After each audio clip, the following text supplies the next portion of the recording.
Hello.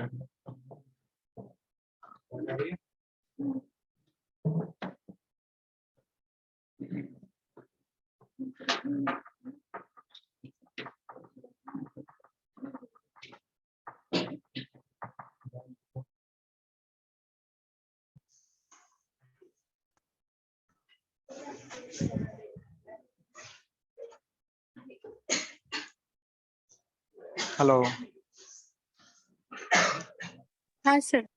ठीक है, क्या पढ़ा रहे थे? अच्छा, तो एक सवाल लिखना।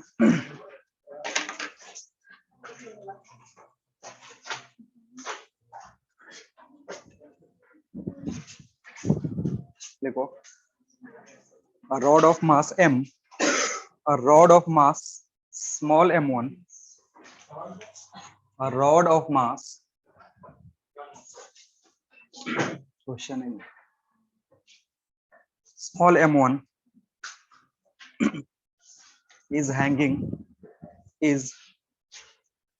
from ceiling,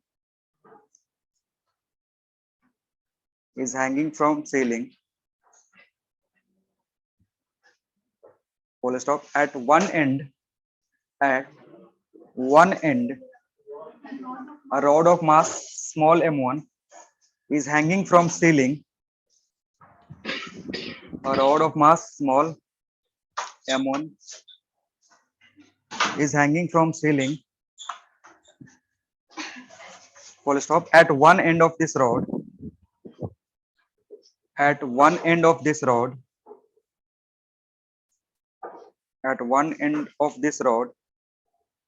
a small mass,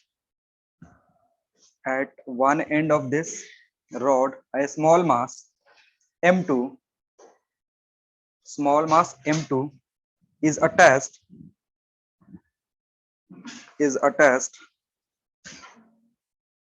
if lambda 1 and lambda 2, if lambda 1 and lambda 2 is wavelength of, if lambda 1 and lambda 2 is wavelength of transverse wave, if lambda 1 and lambda 2 is wavelength of transverse wave at bottom and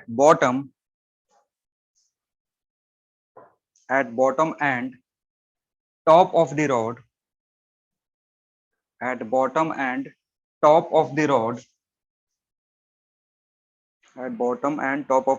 then find lambda 1 by lambda 2,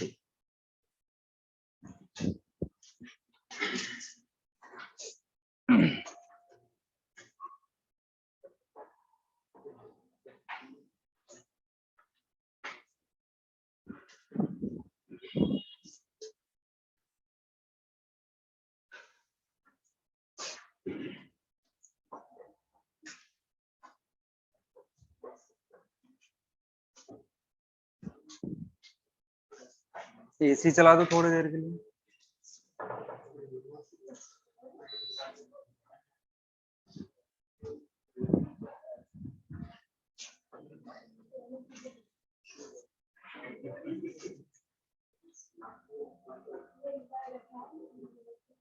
होगा?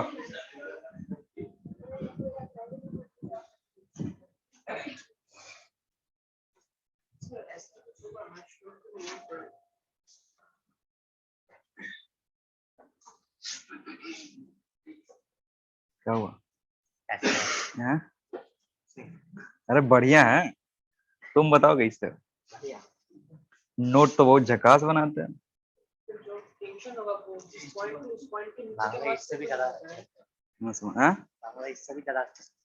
इससे भी अच्छा लिखते हो तो बंगाली में ही लिखो, क्यों लिखते हो इंग्लिश? पढ़ाने लगेंगे अगले साल से, हम भी बंगाली में पढ़ाएंगे। अगले साल रहोगे ना?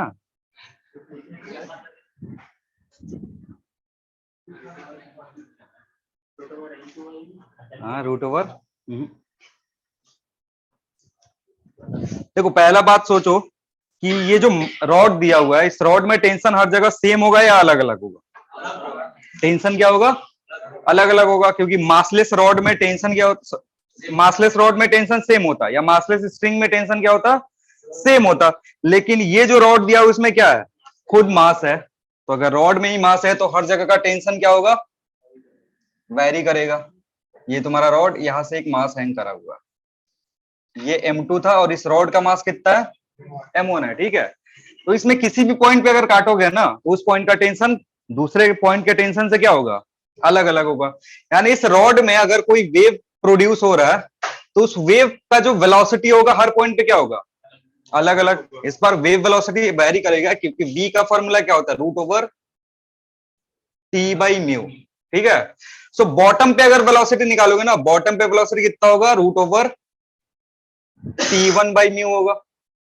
आ रही बात समझ में? अगर बॉटम पे वेलोसिटी निकालोगे तो इतना होगा, और टॉप पे वेलोसिटी निकालोगे तो T2 बाई म्यू होगा। आ रही बात समझ में? म्यू जो है ये रॉड का क्या है, लीनियर डेंसिटी है, जो कि कांस्टेंट है। अब यहां तुमको दिख रहा होगा कि टेंशन जो है, अगर इस पॉइंट पे टेंशन निकालोगे, इस पॉइंट पे अगर टेंशन निकालते हो, ये मान लो बॉटम का है, और ये किसके लिए है, ये टॉप के लिए है। बॉटम पॉइंट पे टेंशन कितना होगा, बॉटम पॉइंट पे जो टेंशन होगा T1, it will B M2G, है कि नहीं? क्योंकि बॉटम पॉइंट का टेंशन निकालना है तो फ्री बॉडी डायग्राम बनाओगे, ये इधर टेंशन T1 लग रहा है और इधर क्या लग रहा है, M2G लग रहा है। T1 M2G के बराबर होना चाहिए। अब बात करते हैं टॉप पॉइंट पे टेंशन। टॉप पॉइंट पे टेंशन कितना होगा, इसका मास प्लस इसका मास, यानी T2 अगर निकालोगे, T2 will be what, M1 plus M2G। और अगर मीडियम सेम रहता है तो क्या फ्रीक्वेंसी चेंज होता है? अगर मीडियम सेम रहेगा, यहाँ पे वेव जाए, यहाँ पे वेव जाए, या यहाँ पे वेव हो, सब जगह जो मीडियम है वो कैसा मीडियम है, रॉड ही है। तो रॉड अगर मीडियम सेम रहता है तो फ्रीक्वेंसी चेंज नहीं होता है। तो फ्रीक्वेंसी चेंज नहीं होगा, हर जगह फ्रीक्वेंसी कांस्टेंट है, तो तुम्हें यहाँ से क्या मिलेगा, फ्रीक्वेंसी अगर कांस्टेंट है, फ्रीक्वेंसी होता है कितना, वेलोसिटी बाई वेवलेंथ के बराबर, यही होता है ना। फ्रीक्वेंसी क्या होता है, वेवलेंथ के बराबर। तो यहाँ से फ्रीक्वेंसी जो होगा वो होगा V1 बाई लेमडा वन, बराबर किसके होना चाहिए, V2 बाई लेमडा टू के बराबर। यानी यहां से तुम्हें क्या मिलेगा, lambda one by lambda two बराबर किसके होगा, V1 बाई V2। V1 कहां से पुट करोगे, यहां से। V2 कहां से पुट करोगे, इधर से।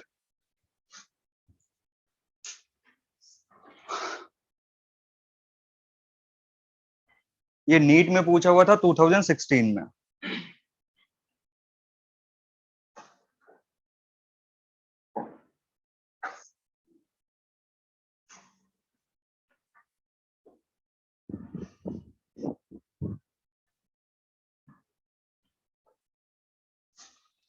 साउंड का मॉड्यूल, वेव का मॉड्यूल करना स्टार्ट किया है किसी ने, या अभी पीछे ही पड़े हुए हो, एसएचएम कर रहे हो अभी? एसएचएम का मॉड्यूल ज्यादा क्वेश्चन है क्या, कब से कर रहे हो?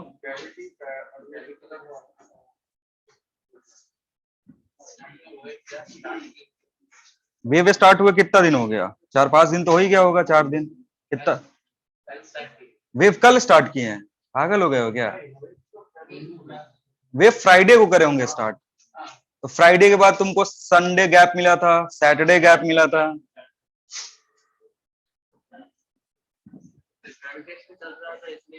हाँ तो जल्दी जल्दी उसको चलाओ, धीरे धीरे क्यों चला रहा है? हो गया? कितना आंसर आया, रूट कहाँ चला गया, root over of M2 by M1 plus M2। क्या करना है, यहां से ये V1 की वैल्यू यहाँ उठा कर पुट कर देंगे, V2 की वैल्यू यहाँ उठा करके पुट करेंगे, लेकिन उसमें T1 और T2 म्यू म्यू तो कैंसिल आउट हो जाएगा। बचे क्या, रूट के अंदर T1 और T2 का रेशियो बचेगा। अब T1 T2 की जगह ये वैल्यू रख देना, जी जी कैंसिल आउट हो जाएगा ऊपर नीचे।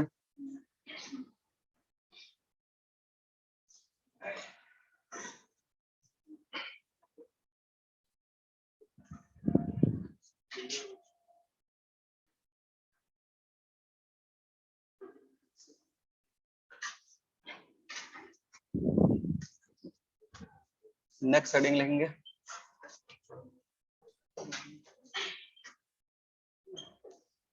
Melodies experiment.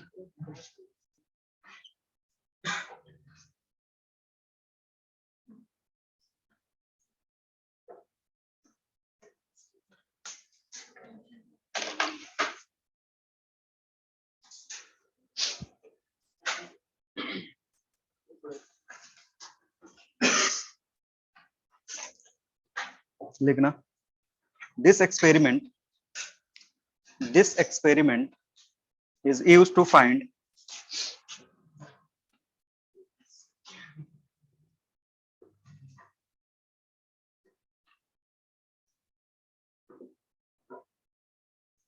this experiment is used to find unknown frequency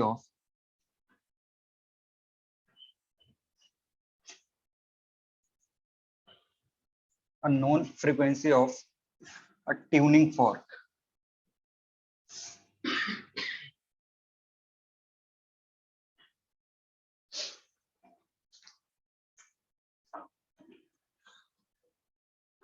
tuning fork एक छोटा सा बहुत ही सिंपल सा डिवाइस है जिसको हिट करते हैं या रब करते हैं तो वाइब्रेट करता है, और उसके वाइब्रेशन की एक फ्रीक्वेंसी होती है जिसको क्या बोलते हैं, नेचुरल फ्रीक्वेंसी। तो ये जो मेलेडी है, साइंटिस्ट का नाम है, उन्होंने क्या करा, एक्सपेरिमेंट करा, और उस एक्सपेरिमेंट के लिए उन्होंने दो अरेंजमेंट यूज करा। एक को ट्रांसवर्स अरेंजमेंट बोलते हैं और दूसरे को लॉन्गिट्यूडनल अरेंजमेंट बोलते हैं। उस अरेंजमेंट से उन्होंने पता लगाया कि जो भी ट्यूनिंग फॉर्क है उसका फ्रीक्वेंसी क्या है। ठीक है, तो लिखना इसमें फिर से एक पॉइंट लिख लो, this this experiment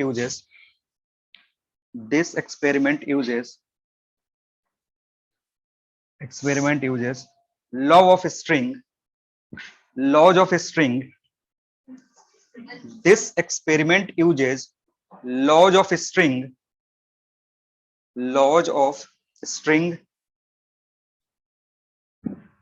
laws of string कल पढ़ा है, कितने लॉज पढ़ाए थे? हाँ, अरे सोनोमीटर में 5 पढ़ाए थे ना। हाँ, तो उसी के बेसिस पे ये होता है।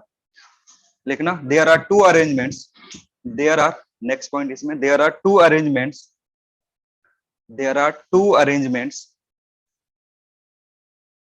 of this experiment.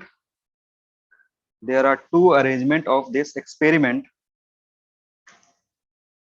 Number one, transverse arrangement.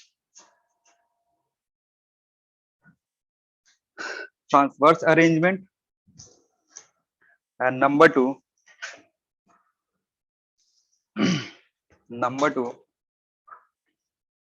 longitudinal arrangement.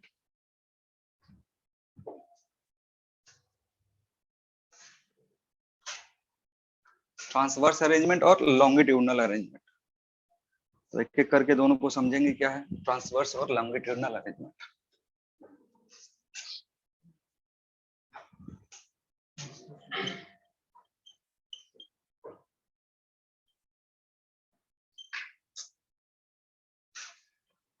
Transverse arrangement में क्या होता है, ये तुम्हारा ट्यूनिंग फॉर्क है, इसको ट्यूनिंग फॉर्क का आर्म बोलते हैं। ये जो आर्म है, यहां से एक धागा बांधते हैं,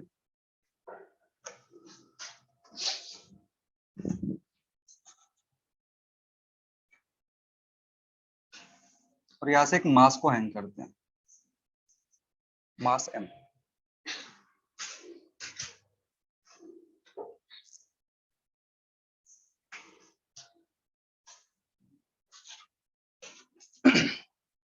इस अरेंजमेंट को क्या बोलेंगे, ट्रांसवर्स अरेंजमेंट, क्योंकि इसमें जो मोशन होगा, इस पे जितने भी पार्टिकल्स होंगे ना, वो इस आर्म के परपेंडिकुलर मूव करते हैं। ये आर्म है ट्यूनिंग फॉर्क का, और ये जो स्ट्रिंग है, अगर इस स्ट्रिंग में वेव जनरेट करोगे, ट्रांसवर्स वेव जनरेट करोगे, तो इसका जो मोशन होगा वो इस आर्म के परपेंडिकुलर होगा। इसलिए इस अरेंजमेंट को क्या बोलते हैं, ट्रांसवर्स अरेंजमेंट बोलते हैं। तो इसमें लिख लो नीचे, जल्दी से डायग्राम बना लो।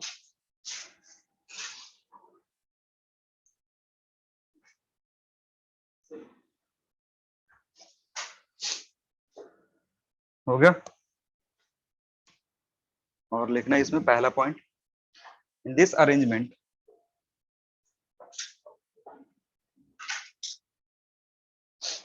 in this arrangement, point number 1 में, in this arrangement,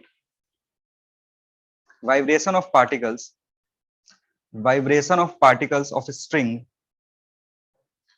in this arrangement, vibration of particles of a string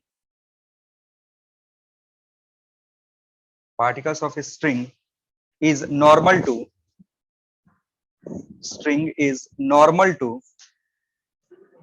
ऐसे बंद कर दो, is normal to arm of tuning fork, is normal to arm arm of tuning fork,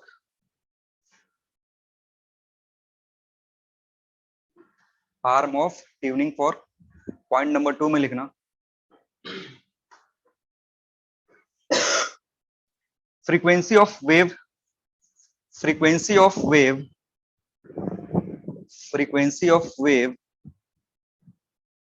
generated on a string, frequency of wave generated on a string is equal to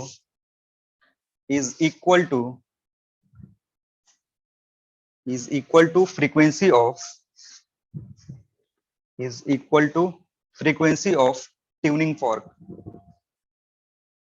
कहां तक लिख लिया? is equal to frequency of tuning fork.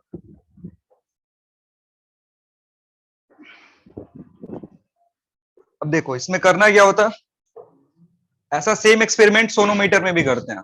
Sonometer board होता है, एक and बांध के रखते हैं, दूसरा एंड और मास हैंग करके रखते हैं. इसको जब प्लग करोगे तो क्या होगा, वाइब्रेट करेगा और उस वाइब्रेशन की डेफिनेट फ्रीक्वेंसी होगी, कुछ ना कुछ फ्रीक्वेंसी होगी, जो किस फॉर्मूला से हम कैलकुलेट करेंगे, जो भी फॉर्मूला है फ्रीक्वेंसी कैलकुलेट करने का. पहले ये बताओ किस कैटेगरी में आएगा, बोथ एंड फिक्स या वन एंड फ्री और फिक्स? बोथ एंड फिक्स में आएगा. यहां पर भी ये फिक्स है और यहां पर भी फिक्स है. ठीक है, तो ये किधर में आएगा, बोथ एंड फिक्स में. और हमारे पास फॉर्मूला क्या होता है, एन और अरे कौन सा फॉर्मूला बता रहे हो, एनवी बाई 2L, ये फॉर्मूला होता है ना. अब देखो यहां पे तुम पता कर सकते हो कि कौन सा फ्रीक्वेंसी जनरेट हो रहा है, क्योंकि नंबर ऑफ लूप फॉर्म होगा, उस नंबर ऑफ लूप से हम कैलकुलेट कर सकते हैं कि यहाँ पे जो फ्रीक्वेंसी प्रोड्यूस हो रहा है वो कितना हो रहा है, क्योंकि हम नंबर ऑफ लूप तो तुमको साफ साफ दिखेंगे ना. यहाँ पे नंबर ऑफ लूप देख करके क्या पता कर लेंगे, फ्रीक्वेंसी पता कर लेंगे. और ये जो फ्रीक्वेंसी है किसका है, यहाँ पे जो वेव जनरेट हुआ है उसका फ्रीक्वेंसी है. और जो वेव यहाँ पे जनरेट होगा उसकी जितनी फ्रीक्वेंसी है उतनी ही फ्रीक्वेंसी से क्या करेगा, ये भी वाइब्रेट करेगा. तो दोनों का फ्रीक्वेंसी क्या हो रहा है, मैच हो रहा है, सेम हो रहा है. तो तुम इसकी फ्रीक्वेंसी निकाल लो स्ट्रिंग की, लेकिन यही फ्रीक्वेंसी किसका फ्रीक्वेंसी हो गया, फॉर्क का भी फ्रीक्वेंसी हो गया. इसके लिए तुम कौन सा मेथड यूज कर रहे हो, हाँ, और इसी लॉ को हम क्या बोलते हैं, लॉ ऑफ स्ट्रिंग बोलते हैं. ठीक है, नेक्स्ट अरेंजमेंट लिखो, अरेंजमेंट नंबर 2 में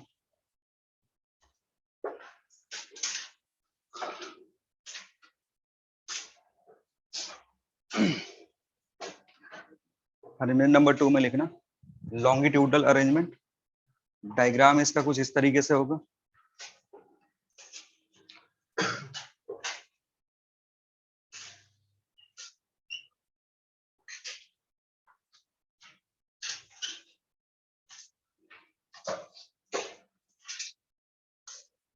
इस अरेंजमेंट को क्या बोलते हैं, लॉन्गिट्यूडनल अरेंजमेंट. पहला पॉइंट लिखना है इसमें,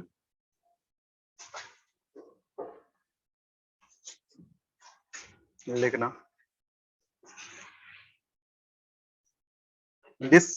in this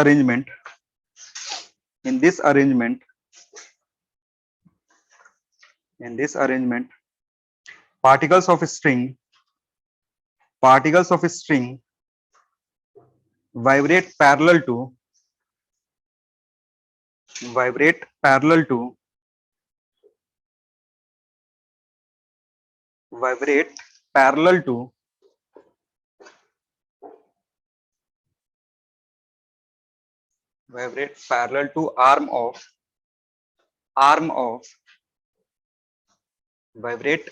to arm of tuning fork. vibrate parallel to arm of tuning fork. Next point, frequency of tuning fork. Frequency of tuning fork. Frequency of tuning fork is twice. Frequency of tuning fork is twice the frequency of tuning fork is twice the frequency of wave produced on string. Frequency of tuning fork is twice the frequency of wave produced on string. ठीक है? Because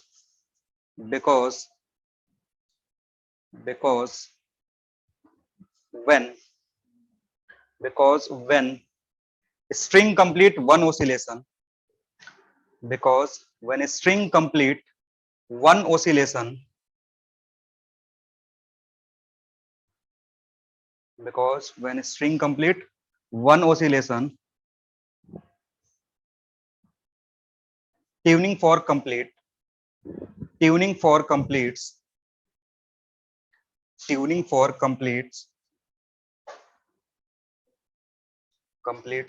two oscillations.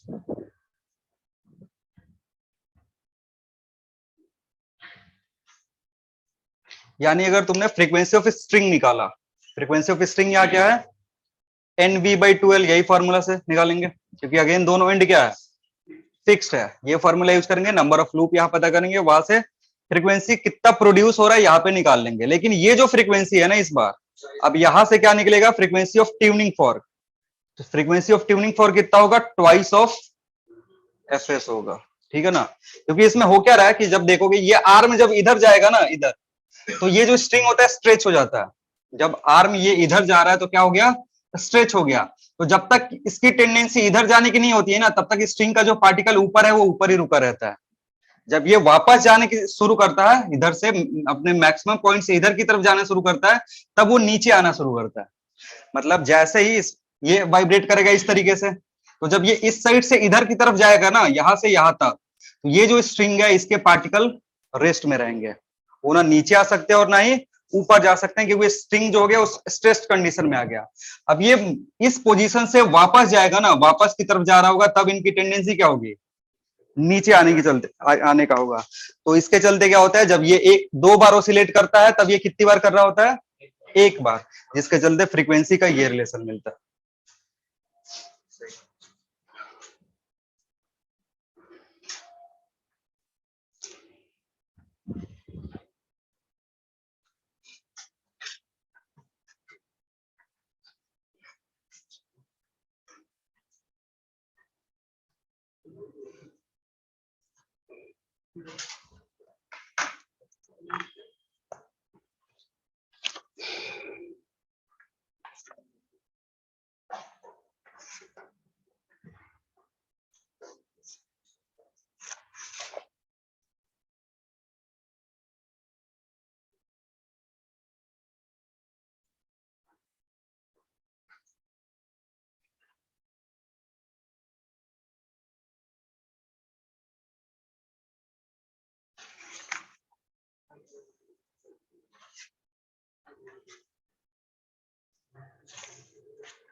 चलो, अब जो transverse wave का काम था खत्म हो गया। Next will start sound wave.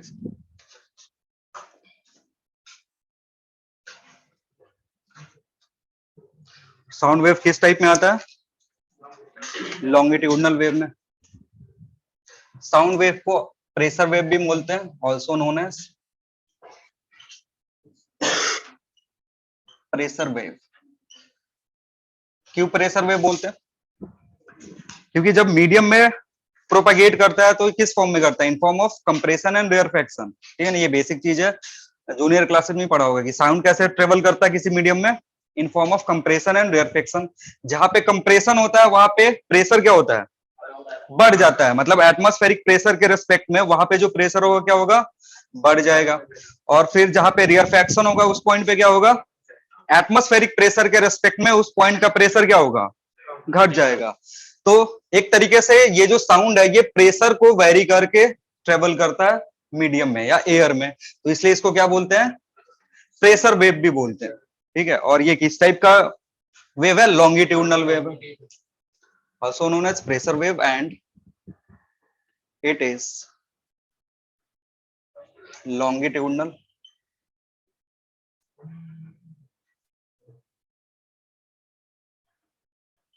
और लॉन्गिट्यूडनल वेव का डेफिनेशन क्या था, इसमें जो भी पार्टिकल्स होंगे वो कैसे ऑसिलेट कर रहे होंगे, इन द डायरेक्शन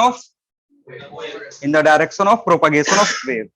तो यहाँ पे जो इक्वेशन, पहले थोड़ा सा रिकॉल करते हैं, पहले जो हम इक्वेशन लिख रहे थे y is equal to x comma t, ये क्या आ रहा था, A naught sine omega t minus x for wave travelling in positive x, और ए नॉट साइन, या ए नॉट को हटा दो, ए sign omega T plus K x for wave travelling in negative x. ठीक है, अब ये y क्यों आ रहा था, ध्यान से देखो कि जब वेव हम बना रहे थे तो इसमें जो पार्टिकल डिस्प्लेस हो रहे थे वो किस डायरेक्शन में हो रहे थे, y डायरेक्शन में हो रहे थे। यहाँ पे जो डिस्प्लेसमेंट होगा वो किस डायरेक्शन में होगा, x डायरेक्शन में ही होगा, तो उसको x से रिप्रेजेंट नहीं करते हैं, उसको रिप्रेजेंट करते हैं s से। किससे रिप्रेजेंट करेंगे, s से रिप्रेजेंट करेंगे, और जहां s क्या मतलब है, s है डिस्प्लेसमेंट।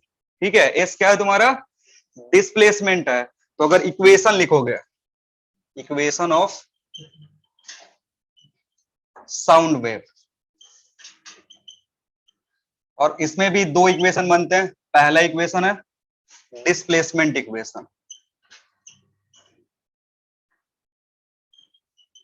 डिस्प्लेसमेंट इक्वेशन क्या होगा, यहाँ पे जो डिस्प्लेसमेंट इक्वेशन होता है उसको रिप्रेजेंट करेंगे किससे, s से, और s किसका फंक्शन होगा, डिस्टेंस का। डिस्टेंस कौन रिप्रेजेंट कर रहा है, x, और साथ ही साथ टाइम का, जो किसके के बराबर होगा, s not sine omega t minus के एक्स, अगेन ये क्या रिप्रेजेंट कर रहा है, वेव ट्रेवलिंग इन एक्स डायरेक्शन। अब वो सेम चीज बार बार नहीं बोलेंगे, इसको एक ही साथ लिख सकते हो, प्लस माइनस, या तो प्लस होगा या फिर माइनस होगा। प्लस होगा तो कौन सा डायरेक्शन होगा, माइनस होगा तो कौन सा डायरेक्शन होगा, ये तुम पहले से जानते हो, ये डिस्प्लेसमेंट इक्वेशन है। नेक्स्ट, इसको हम प्रेशर के फॉर्म में भी लिख सकते हैं, इसको किस फॉर्म में लिख सकते हैं, प्रेशर के फॉर्म में भी लिख सकते हो। और अगर प्रेशर की बात करोगे, यहाँ एस नॉट लिख लेना, where S naught is displacement amplitude.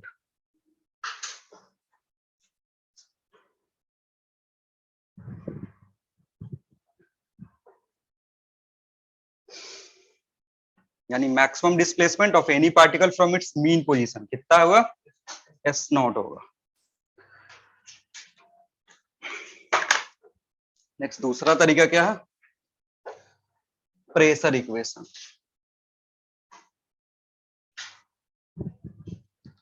अब जो तुम्हारा प्रेशर इक्वेशन है ये भी किसका फंक्शन होगा, एक्स और टी का, जो बराबर होगा P not sine omega t minus के एक्स, या माइनस प्लस दोनों लिख सकता हूं। तो या तो इस फॉर्म में लिख सकते हैं या फिर इस फॉर्म में लिख सकते हैं।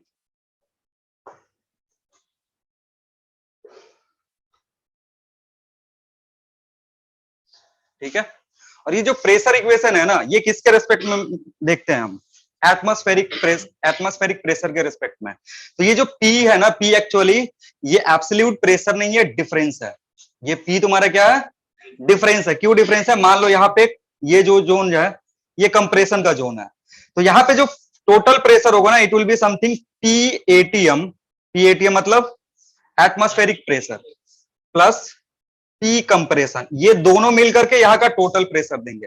लेकिन ये जो वैल्यू रिप्रेजेंट कर रहा है ये क्या कर रहा है, ये डिफरेंस को रिप्रेजेंट करेगा। ये क्या रिप्रेजेंट करेगा, डिफरेंस को रिप्रेजेंट। और ये जो P नॉट है ये क्या रिप्रेजेंट करेगा, मैक्सिमम डिफरेंस जो प्रोड्यूस हो सकता है किसमें, प्रेशर में। मैक्सिमम जो डिफरेंस होगा वो कहां प्रोड्यूस होगा, कंप्रेशन जोन में जो डिफरेंस होगा वो सबसे ज्यादा होगा। तो यहां लिख लो वेयर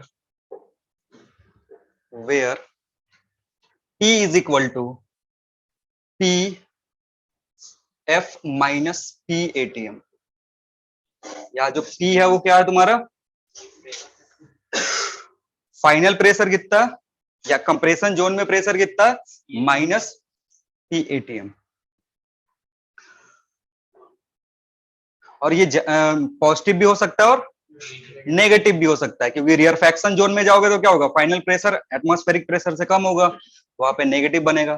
पी नॉट अगेन क्या है तुम्हारा, पी नॉट देख लो यहाँ पे क्या है, P naught is actually maximum possible, maximum कितना हो सकता है, माइनस पी एटीएम, या इसको ऐसे भी लिख सकते हो, it is delta P max. ये क्या है तुम्हारा, डेल्टा पी मैक्स है, जिसको हम क्या बोलते हैं, प्रेशर एम्पलीट्यूड बोलते हैं।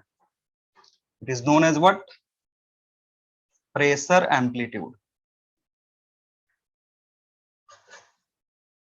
क्योंकि इस ये जो इक्वेशन है ना, इसमें तुम्हारा क्या डिफाइंड है, पहले से मीन पोजीशन डिफाइंड है, और मीन पोजीशन की वैल्यू, मीन पोजीशन पे डिस्प्लेसमेंट कितना लेते हैं हम, 0 लेते हैं, ठीक है।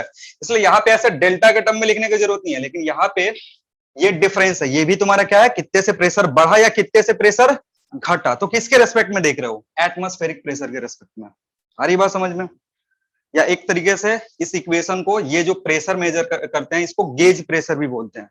गेज प्रेशर नाम सुने होगा अभी, गेज या गॉज प्रेशर, गॉज प्रेशर सुने हो, हाँ वही है, ये गॉज प्रेशर।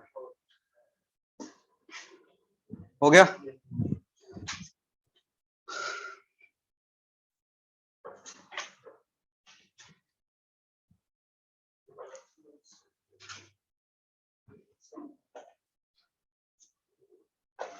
हम नोट में एक पॉइंट लिखेंगे,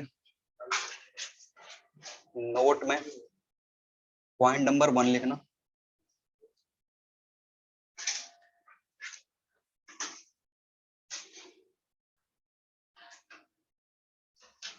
देखो इसमें होता क्या है कि जिस पॉइंट का डिस्प्लेसमेंट ज्यादा हुआ, जिस रीजन में पॉइंट्स ज्यादा डिस्प्लेस हुए हैं, वहां का प्रेशर क्या होगा, ज्यादा कैसे होगा। एक लोकेशन है, वहां के सारे पॉइंट्स जो है वो क्या कर गए हैं, डिस्प्लेस हो गए हैं, तो वहां नंबर ऑफ पार्टिकल्स घट गया, और नंबर ऑफ पार्टिकल्स घट गया तो वहां पे जो प्रेशर होगा क्या होगा, कम होगा। यानी ऐसा रीजन जहां के पार्टिकल का डिस्प्लेसमेंट मैक्सिमम है, उस रीजन में प्रेशर क्या होगा, मिनिमम होगा। यानी जहां पे तुमको अगर स्टैंडिंग वेव बनाते हैं, तो जिस पोजीशन पे तुम्हें प्रेशर नोड मिलेगा, उस पोजीशन को दूसरे टर्म में क्या बोल सकते हो, डिस्प्लेसमेंट का एंटी नोड बोल सकते हो। वो अभी आगे पढ़ेंगे तो समझेंगे, नोट में लिखना। पॉइंट नंबर 1 में हाँ लिखो, regions where, regions where, regions where, where displacement of particle is maximum, regions where displacement of particle is maximum, displacement of particles is maximum, is maximum, pressure, pressure at that point is, pressure at that point is minimum, या pressure at that region is minimum, point और region दोनों सही है, काटना मत, is minimum. यानी जहां पे डिस्प्लेसमेंट ज्यादा हुआ है वहां पे प्रेशर क्या, अब जो भी रियर फैक्शन वाला जोन होता है वहां के पार्टिकल ज्यादा डिस्प्लेस हो गए रहते हैं, जो भी रियर फैक्शन वाला जोन है वहां के पार्टिकल्स क्या हो गए हैं, ज्यादा डिस्प्लेस हो गए हैं, और अगर उनका डिस्प्लेसमेंट ज्यादा है तो फिर वहां पे प्रेशर क्या होता है, कम होता है। वैसे ही अगर कंप्रेशन की बात करोगे तो कंप्रेशन जोन में क्या होता है, सारे पार्टिकल अपने मीन पोजीशन के आसपास रहते हैं क्योंकि कंप्रेस हो गए हैं, और कंप्रेस होने के चलते वहां पे जो डिस्प्लेसमेंट है वो क्या है, मिनिमम है, जिसके चलते वहां प्रेशर क्या होगा, मैक्सिमम होगा। तो अब इससे होता क्या है कि जब तुम्हें डिस्प्लेसमेंट वेव का इक्वेशन दे दिया, डिस्प्लेसमेंट के फॉर्म में अगर इक्वेशन दे दिया और बोला उस इक्वेशन से क्या कैलकुलेट करो, उस इक्वेशन से तुम्हें पता करना है प्रेशर वेव का इक्वेशन, तो कैसे करेंगे, लिख लो, if equation of displacement, note number 2 में, if equation of displacement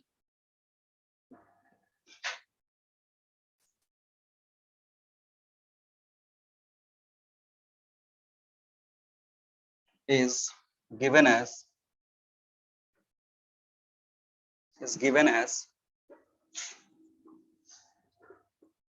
s naught sin omega t minus kx then for this wave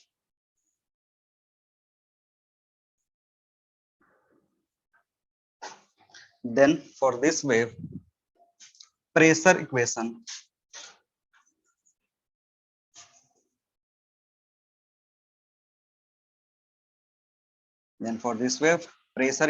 is given as Px comma t is equal to P naught cos omega t minus kx.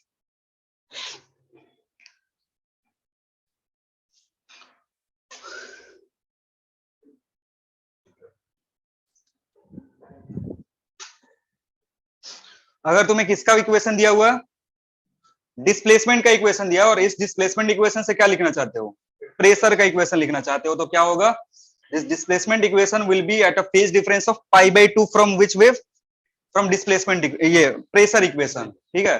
तो pressure equation और displacement equation, अगर pressure equation दिया हुआ है तो यहाँ से displacement निकाल सकते हो, अगर प्रेशर साइन के फॉर्म में दिया हुआ है तो डिस्प्लेसमेंट किस फॉर्म में होगा, कॉस में होगा, ठीक है, क्योंकि जहां पे ये मैक्सिमम हो रहा है वहां पे ये क्या हो रहा है, मिनिमम। तो अगर ग्राफ बनाते हैं साइन का अगर ग्राफ बनाओगे तो ये 0 से स्टार्ट होगा, किसके लिए, अगर ये है तुम्हारा डिस्प्लेसमेंट का इक्वेशन, तो अगर तुम प्रेशर का लिखोगे तो ये कहां से शुरू होना चाहिए, मैक्सिमम से, मैक्सिमम शुरू होगा यानी कॉस से ग्राफ शुरू होगा और इस तरीके से चलेगा। आ रही बात समझ में, तो इसलिए एक कॉस में रहता है और दूसरा क्या रहता है, साइन में रहता है। एक इक्वेशन दे करके अगर दूसरा इक्वेशन पूछेगा तो हमेशा क्या लिखेंगे, डिफरेंस कितने का, पाई बाई 2 का, तो लिख सकते हो।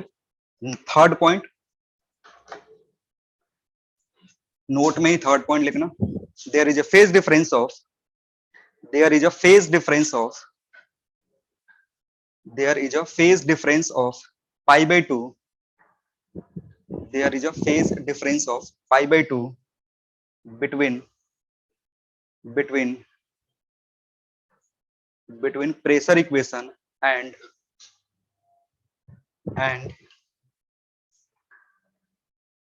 pressure equation and displacement equation, pressure equation and displacement equation, ठीक है। नेक्स्ट पॉइंट लिखना, रिलेशन बिटवीन पॉइंट ही है, हाँ उसी पॉइंट, नोट में ही ये सब चल रहा है, relation between pressure amplitude and displacement amplitude, relation between pressure amplitude and displacement amplitude, इन सबके प्रूफ है लेकिन तुम लोग को जरूरत है नहीं तो इसलिए कुछ नहीं बता रहे। डिस्प्लेसमेंट से प्रेशर इक्वेशन कैसे आया वो कैलकुलेट कर सकते हैं, डिराइव कर सकते हैं, और इसी डेरिवेशन के दौरान पता चलता है कि जो डिस्प्लेस प्रेशर है P naught, it is given as S naught K into beta, लिख लो। ये रिलेशन है जो क्या बताएगा तुम्हें, ये पी नॉट क्या है तुम्हारा, प्रेशर एम्पलीट्यूड, एस नॉट क्या, डिस्प्लेसमेंट एम्पलीट्यूड, के क्या है तुम्हारा, के वेव नंबर है जिसकी वैल्यू कितनी होती है 2 पाई बाई लैम्डा, बी क्या है, बीटा है, ये बी नहीं है, ये क्या है, बीटा है, जिसको क्या बोलते हैं, बल्क मॉड्यूलस।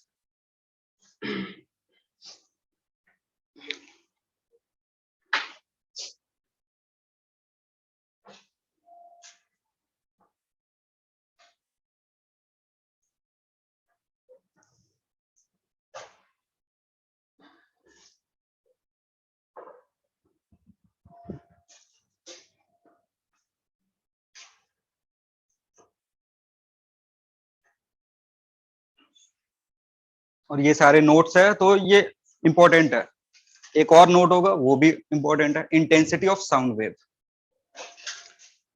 नेक्स्ट पॉइंट, तुम भी ऐसे ही करके लिख देते हो क्या, ऐसे वेयर कर देते ना, अब उसी में टेढ़ा मेढ़ा करके लिख रहे हो, ऐसे where P naught is equal to, इस तरीके से लिखा करो, मास्टर आल से बच्चे भी आल से। हाँ क्या लिखना था, हाँ पांचवा पॉइंट लिखो, intensity of sound wave, intensity of sound wave. Transverse wave का जो इंटेंसिटी होता है वो लिखवा दिए थे, क्या होता था ट्रांसवर्स वेव का इंटेंसिटी, भूल गए फॉर्मूला। ट्रांसवर्स वेव का इंटेंसिटी किस किस फैक्टर्स पे डिपेंड करता है, एम्पलीट्यूड पे, फ्रीक्वेंसी पे, तो एम्पलीट्यूड का स्क्वायर, फ्रीक्वेंसी का स्क्वायर, वेलोसिटी पे और डेंसिटी पे, ठीक है। और लेसन याद रखना। अभी हम क्या करेंगे, साउंड वेव जो है उसका इंटेंसिटी कितना होता है वो देखेंगे, इंटेंसिटी ऑफ, ये भी नोट में ही है तुम्हारा,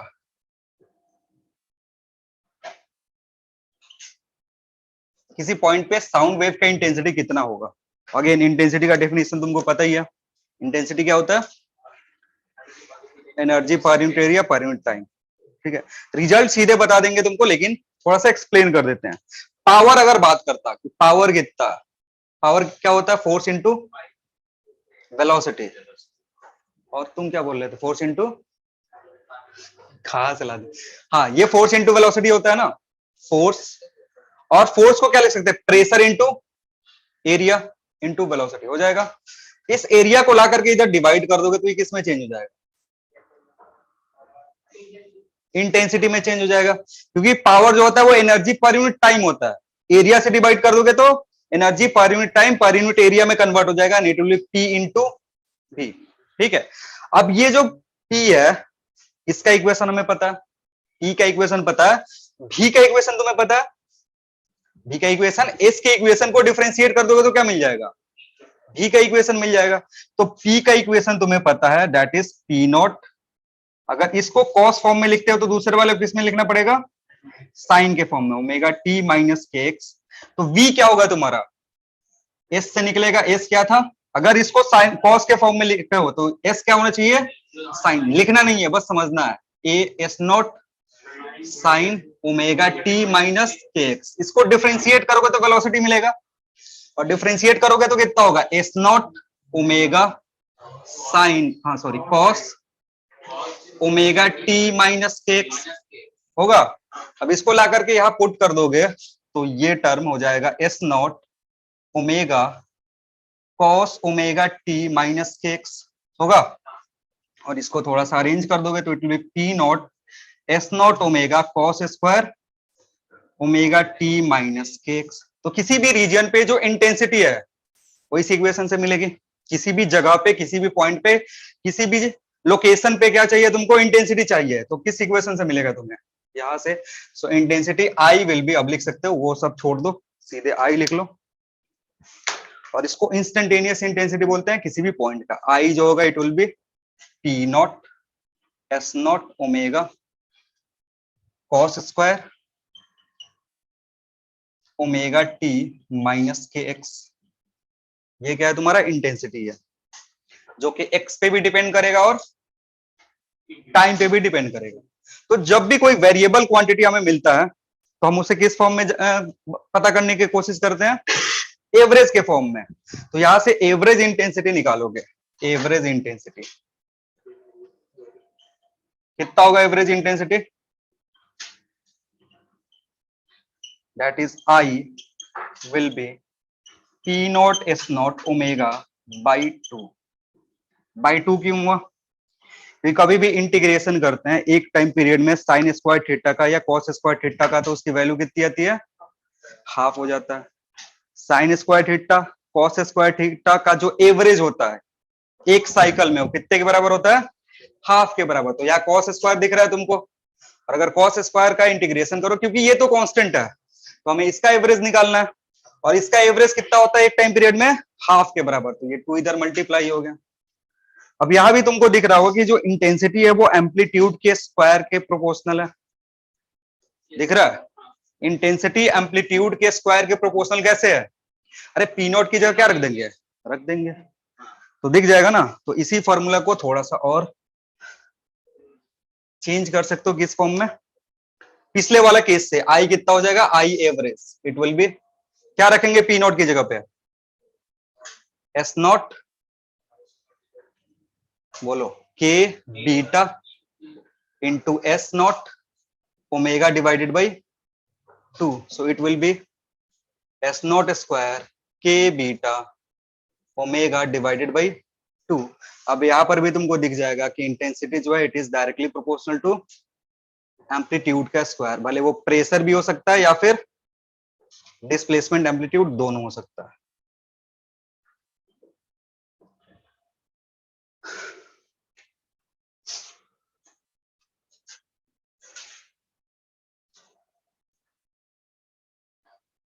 दोनों केस में यही दिख रहा था।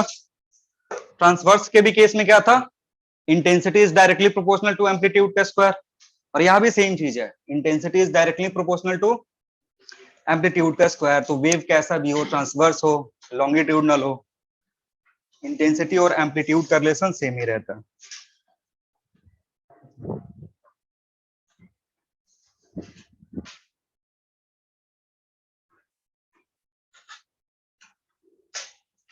इसका वेलोसिटी पहले ही पढ़ा चुके हैं, वेलोसिटी बता दिए हैं साउंड वेव का, वेलोसिटी पढ़े हो ना स्टार्टिंग में, जब ट्रांसवर्स वेव का वेलोसिटी बता रहे थे उसी टाइम इक्वेशन बता दिए थे किसका, क्या आया था, बल्क मॉडुलस के फॉर्म में आया था ना, फॉर्मूला ही भूल गए क्या। वेलोसिटी क्या होता है, हाँ वेलोसिटी ऑफ साउंड जो होता था root over beta by rho, ठीक है।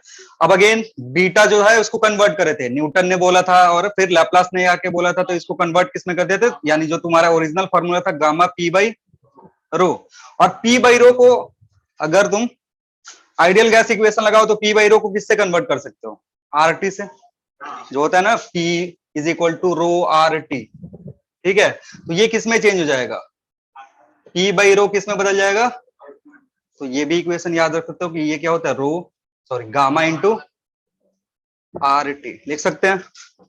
तो ये दोनों इक्वेशन किसका है, ये इक्वेशन भी किसके लिए है, अगर प्रेशर दिया हुआ है और डेंसिटी दिया हुआ है तो इस इक्वेशन से निकालेंगे, और अगर टेम्परेचर दिया हुआ है तो किससे निकालेंगे, इस फॉर्मूला से निकालेंगे। मास भी आता है क्या, PG equal to rho T, ये फॉर्मूला नहीं होता क्या, अरे इन से डिवाइड कर दिए, ये दो तरीके का होता है, यूनिवर्सल गैस कांस्टेंट और एक गैस कांस्टेंट, ये नहीं पढ़े हो क्या, अरे that m is divided in this term then it become gas constant, chemistry में नहीं पढ़े हो, कितने तरीके के गैस कांस्टेंट पढ़े हो, अरे अब मुंह खोल दिए, अरे गैस कांस्टेंट दो तरीके का होता है, यूनिवर्सल गैस कांस्टेंट और एक बस गैस कांस्टेंट। तो यूनिवर्सल गैस कांस्टेंट सारे गैस के लिए क्या होगा, सेम होगा, that does not depend on मास, और जो गैस कांस्टेंट होगा वो अलग अलग गैस के लिए क्या होगा, अलग अलग होगा। तो अगर P is equal to rho R T लिखा हुआ है तो यहाँ जो आर है ये क्या है, गैस कांस्टेंट या यूनिवर्सल गैस कांस्टेंट, केमिस्ट्री में पढ़े हो ये सब,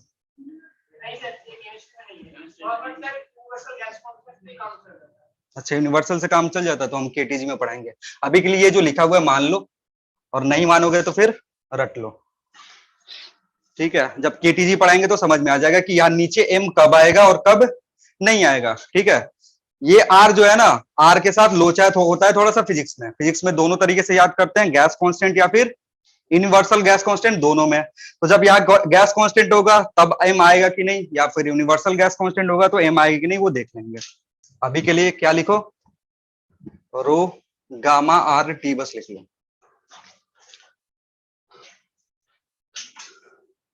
वो चलेंगे उधर क्लियर कर देंगे, समझ में आ जाएगा क्या क्या चीज है। उसी जो तुम्हारा वो है ना नोट में ये भी चल रहा है, वेलोसिटी भी किधर चल रहा है, उसी नोट में ही चल रहा है, क्योंकि ये पढ़ा चुके हैं, इससे जब जो इंपॉर्टेंट पॉइंट है अब थोड़ा सा वो लिखवा देंगे, नोट में ही वेलोसिटी ऑफ साउंड लिख के ये इक्वेशन दोनों लिख देना, और उसके नीचे लिखना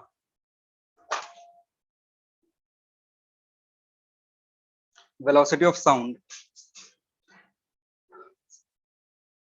velocity of sound depends on,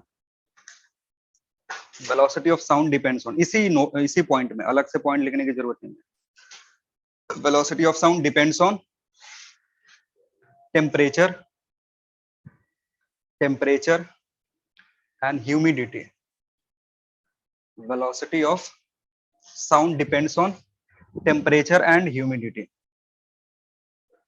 humidity समझते हो, मॉइस्चर कंटेंट इन एयर, ठीक है। तो एयर में जो साउंड है ना वो दो टाइम में अफेक्ट होगा। एक तो अगर टेम्परेचर बढ़ गया, टेम्परेचर बढ़ जाएगा तो भी इफेक्ट होगा, क्योंकि इक्वेशन में साफ साफ दिख रहा है कि velocity is directly proportional to root over of T, ठीक है। जहां टी जो है क्या है तुम्हारा, टी किस में, किस फॉर्म में रखते हैं, सेल्सियस या केल्विन में, केल्विन में रखोगे।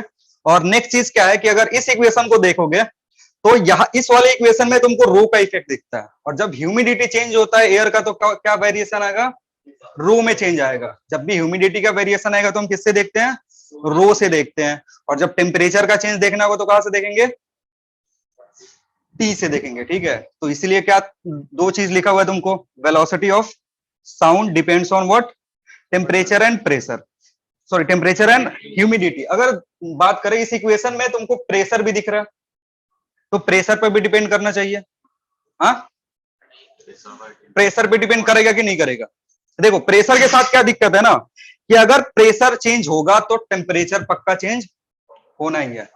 प्रेशर चेंज, अगर एटमॉस्फेरिक प्रेशर की बात करोगे तो एटमॉस्फेरिक प्रेशर जब भी चेंज होगा तो वो चेंज किस क्यों आएगा, टेम्परेचर के चलते। क्योंकि कोई भी लोकेशन में अगर टेम्परेचर ज्यादा है, हीट प्रोड्यूस हो रहा है ज्यादा वहां पे, तो वहां का प्रेशर क्या हो जाएगा, प्रेशर ज्यादा होगा या कम हो जाएगा, कम हो जाएगा। तो यहाँ पे इफेक्ट जो है ना, प्रेशर का इफेक्ट हम बात ना करके सीधे किसका बात कर लेते हैं, टेम्परेचर का, क्योंकि टेम्परेचर अल्टीमेटली किसका बात कर रहा है, प्रेशर का ही बात कर रहा है। इसलिए प्रेशर का इफेक्ट नहीं देखते हैं, सीधे किसका इफेक्ट देख लेते हैं। तो लिख लो,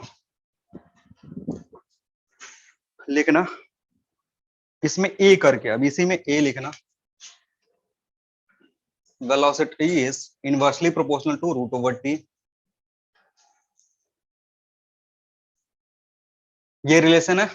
और अगर तुम्हारे पास if at 0 degree Celsius speed of sound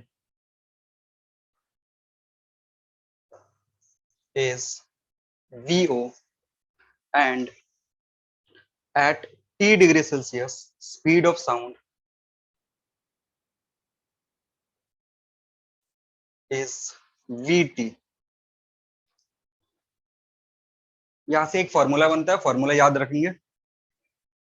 अगर ये चीज हमारे पास है तो हम लिख सकते हैं VO बाई VT या VT बाई BO कितने के बराबर होगा, रूट ओवर 273 प्लस TO या T डिवाइडेड बाई 273 प्लस 0 होगा।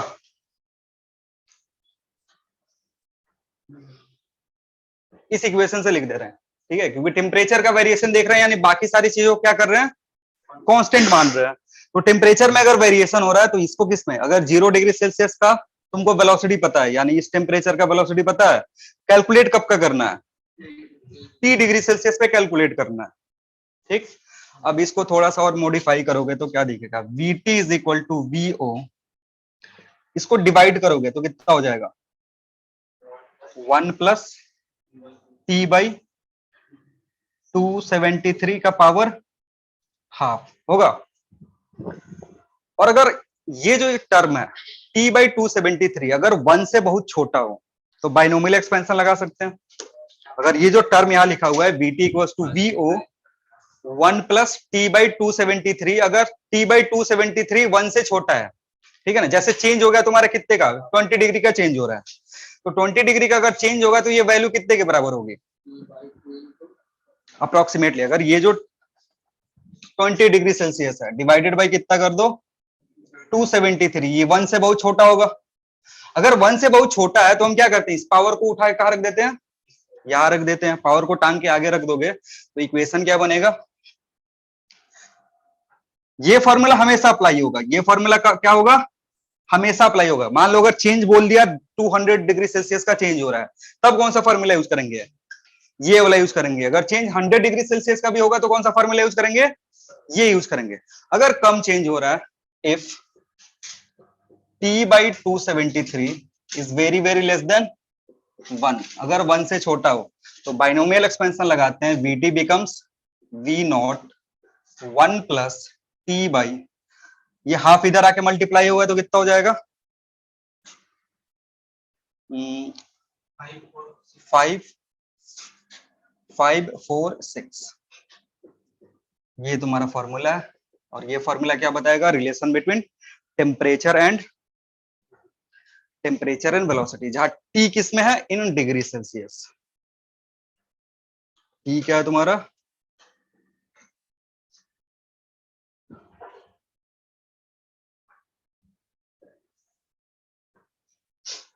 फिर उसमें अगर एग्जाम में दे दिया ना केल्विन में, तो वो केल्विन वाला पुट करके पागल मत हो जाना, सर आंसर तो कुछ और आ गया, हम टिक मार के कुछ और आए थे।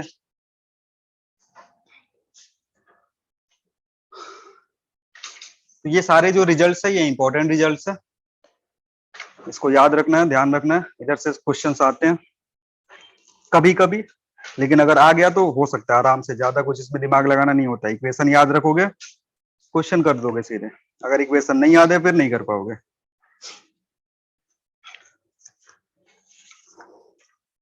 हो गया? चलो अब नेक्स्ट बात करेंगे। सुपरपोजिशन में इंटरफेरेंस या नहीं बताएंगे, इंटरफेरेंस उधर पढ़ लिए, सेम टू सेम इफेक्ट इधर भी होगा, तो दोबारा अब इंटरफेरेंस नहीं पढ़ाएंगे। अब सीधे चलेंगे किस पे? स्टैंडिंग वेव लिखना।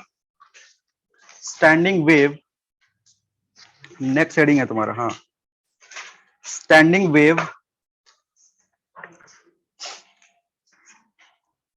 रुक जाओ देख लेंगे। स्टैंडिंग वेव अभी पढ़ना है या बाद में पढ़ना?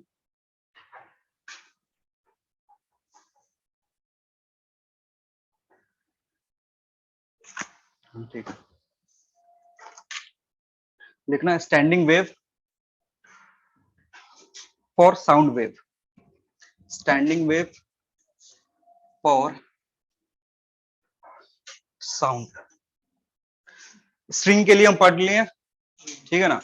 अब यहाँ भी जो रिजल्ट्स है ना सब सेम के सेम होंगे, जो भी रिजल्ट्स हमने उधर देखा था सारे रिजल्ट्स इधर वही होंगे, लेकिन यहाँ जो रिफ्रैक्शन होगा ना उसका जो तरीका है बताने का वो बदल जाएगा। यहाँ पे जो रिफ्लेक्शन या रिफ्रैक्शन होता है वो होता है from closed and and open and. पहले क्या हो रहा था? फिक्स्ड और फ्री से हो रहा था, लेकिन इस यहाँ जो सवाल होगा उसमें क्या मेंशन करके देगा तुमको? Open and close and. अब ओपन क्लोज एंड में क्या होता है? जैसे हमारे पास ये एक इंटरफेस है, ये इंटरफेस है तुम्हारा, इस इंटरफेस पे इधर डेंसर मीडियम और इधर रेयरर मीडियम, या उल्टा भी हो सकता है, इधर डेंसर और इधर रेयरर इंडर। तो जब यहाँ पे साउंड आकर के हिट करेगा, यहाँ पे साउंड वेव आकर के हिट करेगा, तो उसके पास क्या टेंडेंसी होगी? दो टेंडेंसी होगी। एक तो वो इस मीडियम में रिफ्रैक्ट हो जाएगा, और फिर इधर क्या हो जाएगा? रिफ्लेक्ट हो जाएगा। तो अगर दोनों फेनोमेना हो रहा है तो एम्पलीट्यूड को फर्क पड़ेगा। अगर दोनों फेनोमेना हो रहा है कि रिफ्रैक्शन और रिफ्लेक्शन दोनों हो रहा है, तो किसको फर्क पड़ेगा? एम्पलीट्यूड को फर्क पड़ेगा, क्योंकि इंटेंसिटी घटेगा, और इंटेंसिटी घटने का मतलब एम्पलीट्यूड चेंज हो रहा है। तो इधर जब बात करते हैं ना तो ए रिफ्लेक्शन, ए इंसिडेंट और ए रिफ्रैक्टेड, दोनों का बात करते हैं, तीनों का बात करते हैं। पिछले वाले केस में हम क्या कर रहे थे? ये वाला काम जो था नहीं कर रहे थे, लेकिन साउंड के केस में रिफ्रैक्शन भी हो सकता है, तो इसलिए रिफ्रैक्शन को भी कंसीडर करना होता है। तो हेडिंग जो है, इस हेडिंग का सब heading refraction and reflection of sound. Refraction and reflection of sound.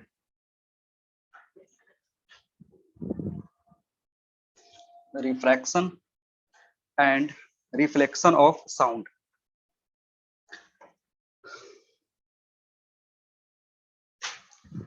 पहला पॉइंट इसमें लिखना, पॉइंट नंबर 1, साउंड वेव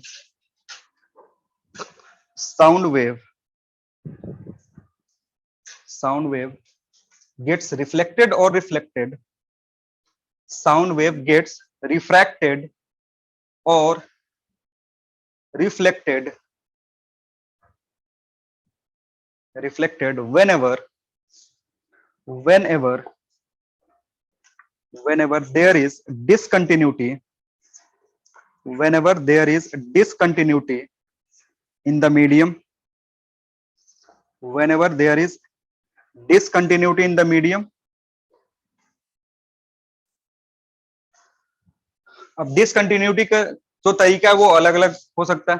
जैसे डिसकंटिन्यूटी एक कौन सा तरीका किया कि एयर था, ठीक है ना, और एयर से कुछ देर बाद क्या होगा, वाटर आ गया, तो ये एक तरीके की डिसकंटिन्यूटी है। जैसे तुम्हारे पास एक ग्लास है, ठीक है ना, ग्लास में क्या है, वाटर है। अगर तुम इसमें यहां तक देखोगे वाटर है, अब इधर से कोई भी साउंड वेव ट्रेवल करके आएगा तो यहां पहुंचने के बाद उसको क्या मिलेगी, डिसकंटिन्यूटी मिलेगी। अब इस डिसकंटिन्यूटी से वो दो फेनोमेना शो कर सकता है, रिफ्लेक्शन हो सकता है या फिर रिफ्रैक्शन, दोनों चीज हो सकता है। सिमिलरली एक दूसरे तरीके का भी डिसकंटिन्यूटी हो सकता है लो प्रेशर और हाई प्रेशर जोन के चलते। जैसे ये एक पाइप है, इस पाइप में इनसाइड क्या होता है, हाई प्रेशर जोन, और बाहर जो प्रेशर होता है वो क्या होता है, एटमॉस्फेरिक प्रेशर होता है। तो जब साउंड इधर से आएगा ना तो उसको क्या दिखेगा, अगेन एक डिसकंटिन्यूटी देखनी पड़ेगी, किसके चलते, लो प्रेशर जोन और हाई प्रेशर जोन के चलते। तो डिसकंटिन्यूटी में भी मीडियम का चेंज भी हो सकता है, और जरूरी नहीं है कि मीडियम का चेंज भी होगा। ऐसा लोकेशन जहां पे प्रेशर का डिफरेंस है, पाइप के अंदर और पाइप के बाहर का जो प्रेशर है वो अलग अलग, तो इनसाइड में जो प्रेशर है मे बी ज्यादा कम, या आउटसाइड का जो प्रेशर है उसके रिस्पेक्ट में ज्यादा कम हो सकता है। इस तरीके को भी क्या बोलते हैं, एक तरीके का डिसकंटिन्यूटी बोलते हैं। ये जो कंडीशन है इसको भी डिसकंटिन्यूटी बोलते हैं। और इसके भी चलते क्या होगा, तुम्हारा रिफ्रैक्शन या रिफ्लेक्शन ऑफ साउंड हो सकता है। क्लियर है? तो उसमें हम क्या पढ़ते हैं, दो तरीके का, इसमें भी दो टाइप आएगा, कौन कौन सा, refraction of sound from open end और refraction of sound from closed end. ठीक है, लेकिन उससे पहले अभी और भी इंपॉर्टेंट पॉइंट है लिखना, बी, पॉइंट नंबर बी लिखना, at the interface, at the interface, at the interface or at the interface or the point of reflection at the interface of point of reflection or refraction,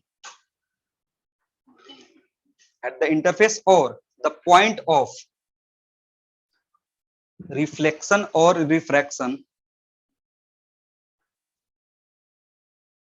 refraction, continuity should be maintained,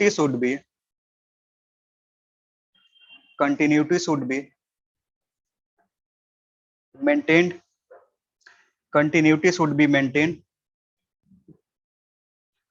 अब continuity का मतलब थोड़ा समझ लो, ठीक है। जैसे ये interface है तुम्हारा, या एक ऐसा ये लाइन है जो डिवाइड कर रहा है दो मीडियम को, या एक तरीके से हाई प्रेशर और लो प्रेशर रीजन को। अब देखो यहाँ पे वेव आके टकराया, इस वेव के चलते क्या होगा, यहाँ पे जो पार्टिकल होगा उसका कुछ डिस्प्लेसमेंट होगा। अब यहाँ से एक वेव क्या होगा, रिटर्न होकर जाएगा, और एक वेव इधर ट्रांसमिट हो जाएगा या रिफ्रैक्ट हो जाएगा। अब समझना, ये जो पार्टिकल है ना, ये जो पार्टिकल है इसका डिस्प्लेसमेंट इसके चलते और इसके चलते क्या होना चाहिए, सेम होना चाहिए। वो जीरो भी हो सकता है, मैक्सिमम भी हो सकता है, लेकिन तीनों के कॉम्बिनेशन के चलते इस पार्टिकल का जो डिस्प्लेसमेंट होना चाहिए, क्या होना चाहिए, सेम होना चाहिए, अलग अलग नहीं हो सकता है। क्यों? क्योंकि ऐसा थोड़ा होगा कि ये इसको 3 मीटर से डिस्प्लेस कर रहा है, ये इसको 2 मीटर से नीचे डिस्प्लेस कर रहा है, और ये इसको 5 मीटर से ऊपर डिस्प्लेस कर रहा है। एक ही पार्टिकल है, एक ही पार्टिकल का डिस्प्लेसमेंट तीनों के रेस्पेक्ट में, तीनों का जो रिजल्टेंट के चलते जो डिस्प्लेसमेंट होगा वो क्या होगा, सिंगल डिस्प्लेसमेंट मिलना चाहिए। क्योंकि अगर अलग अलग मिलेगा तो क्या होगा, अलग अलग मिलने के चलते ऐसा पॉसिबल ही नहीं है कि एक ही पार्टिकल का कितना डिस्प्लेसमेंट हो जाए, जितने वेव है उतने डिस्प्लेसमेंट हो जाए। नेक्स्ट इंपॉर्टेंट क्या है, इसका जो वेलोसिटी होना चाहिए, अगेन इसका वेलोसिटी और इसके वेलोसिटी एक कंबाइंड इफेक्ट मिलना चाहिए। मतलब जो भी यहाँ पे वेलोसिटी आ रहा है, जो भी यहाँ पे डिस्प्लेसमेंट आ रहा है, इन तीनों का इफेक्ट दिखेगा, तो सेम वेलोसिटी और सेम डिस्प्लेसमेंट होना चाहिए। आ रही है बात समझ में? क्लियर है? तो लिखना, इसके नीचे लिखो, if incident wave is given as if incident wave is given as s equals to s naught sin omega t minus kx। अगर इंसिडेंट वेव इस तरीके का दिया जा रहा है, इसको मैं एस आई लिख रहा हूं, यहां पर भी क्या लिख रहा हूं, एस आई लिख रहा हूं, ठीक है। अब ये अगर तुम्हारा इंसिडेंट वेव है, तो जो रिफ्लेक्टेड वेव होगा वो किस तरीके का होगा, दो तरीके का हो सकता है। जो रिफ्लेक्टेड वेव है वो दो तरीके का हो सकता है, that will depend on type of interface from which it is getting reflected. वो ओपन एंड से भी हो सकता है और क्लोज एंड से भी हो सकता है। तो अगर ओपन एंड से होगा तो क्या आएगा तुम्हारे पास, लिखना फॉर ओपन एंड। अगर तुम्हारे पास ओपन एंड है, ओपन एंड को एक तरीके से हम फ्री एंड की तरह बिहेव करवाते हैं। ओपन एंड को कैसे बिहेव करवाते हैं, फ्री एंड की तरह। स्ट्रिंग में, स्ट्रिंग के केस में जो फ्री एंड था ना, वो इस केस में क्या है तुम्हारा, इस केस में क्या होगा, ओपन होगा। तो फ्री में क्या हो रहा था, फ्री में कोई फेज डिफरेंस आ रहा था। फ्री के केस में इंसिडेंट और रिफ्लेक्टेड में कोई फेज डिफरेंस आ रहा था, नहीं आ रहा था, क्योंकि पल्स गया और वापस जब आया तो ऐसे ही आया। कब, जब ये एंड क्या था, फ्री था। तो फ्री जो एंड है ना, यहां पे किसके आइडेंटिकल है, तो बगल में लिख सकते हो identical to free end of string. ठीक है, मतलब जो जो रिजल्ट्स हमने किसके लिए पढ़ा था, फ्री एंड के लिए पढ़ा था, वो सारा रिजल्ट्स किस पे एप्लीकेबल होगा, ओपन एंड पे एप्लीकेबल होगा।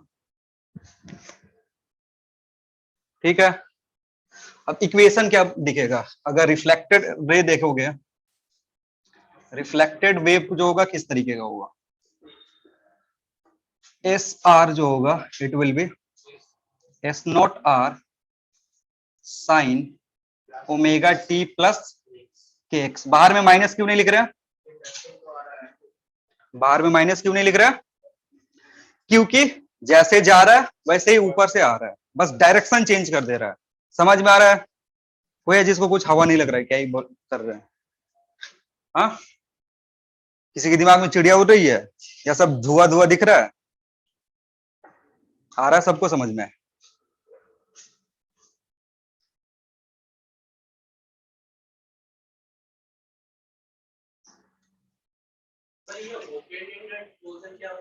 वो बंद कर दो, ऐसे चालू कर दो। ऐसे ओपन एंड होता है, जैसे ये पाइप है एक, ठीक है, ये एक पाइप है, इसका एंड क्लोज कर दिया, तो अब ये क्या कहलाएगा, क्लोज एंड। जब खुला रहता तो, या फिर दूसरा तरीका हो सकता है मीडियम का डिसकंटिन्यूटी। मीडियम का अगर डिसकंटिन्यूटी हो रहा है, इधर है डेंसर और इधर क्या है, तो अगर वेव, वेव कहां से आ रहा है, डेंसर मीडियम से, जा कहां रहा है, रेयरर मीडियम पे, तो इस इंटरफेस को ओपन इंटरफेस बोलते हैं। डेंसर से किधर जाएगा, रेयरर। तो जिस इंटरफेस को हिट करेगा ना, वो कैसा बिहेव करेगा, ओपन हिट करेगा। अगर उल्टा आ रहा होगा तो, रेयर से अगर डेंसर आ रहा होगा तब इंटरफेस ये कैसा बिहेव करेगा, क्लोज। अब यहाँ पे ओपन और क्लोज की ज्यादा यूज होता है ना, क्योंकि हम ज्यादातर डील करते हैं ऑर्गन पाइप से। जो भी हमारा क्वेश्चन होगा ना, वो किसके बेसिस पे होगा, ऑर्गन पाइप पे होगा। इधर से बहुत कम होगा कि दो मीडियम में साउंड को ट्रेवल करवा रहा है। इसलिए ये वाला जो एंड है ना, इसको ओपन और फ्री एंड नहीं बोलते हैं, सीधे जो ऑर्गन पाइप वाला है उसी का टर्म हम यूज कर देते हैं, ओपन एंड और क्लोज एंड। तो ओपन एंड का क्या मतलब है, जो पाइप होगा इधर से फ्री होगा। अब यहाँ पे जो रिफ्रैक्शन होगा ना, वो अगेन बताइए अभी किसके चलते होगा, लो प्रेशर और हाई प्रेशर। प्रेशर में डिसकंटिन्यूटी के चलते हैं। अगर इसी एंड को क्लोज कर दिया तो अब ये कैसा बिहेव करने लगेगा, क्लोज, ये रिजिड की तरह बिहेव करने लगेगा। जो हम कहा पढ़े थे, स्ट्रिंग के केस में रिजिड वाला सिचुएशन पढ़े थे, क्योंकि अब यहाँ से रिफ्लेक्ट होकर लाइट वापस जो वेव है वो पीछे चला जाएगा, नहीं होगा रिफ्रैक्शन, उस पॉइंट पे नहीं होगा। ठीक है, अब देखो यहाँ पे जो रिफ्रैक्टेड वेव होगा, रिफ्रैक्टेड वेव उसका इक्वेशन क्या होगा,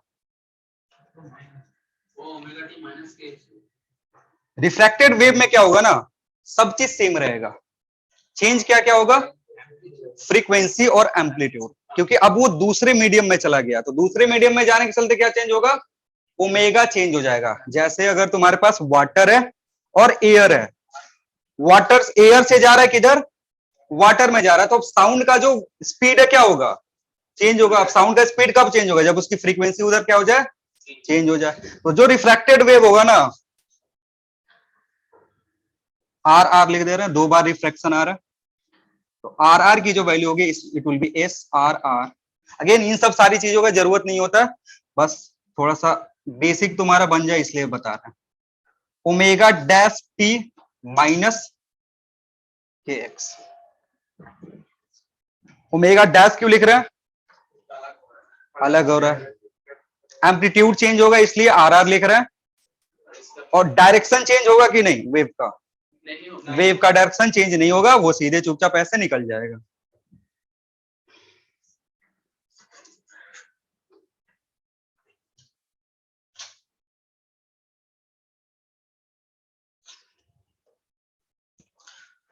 अगर तुम्हारा क्लोज एंड रहता, फॉर क्लोज एंड,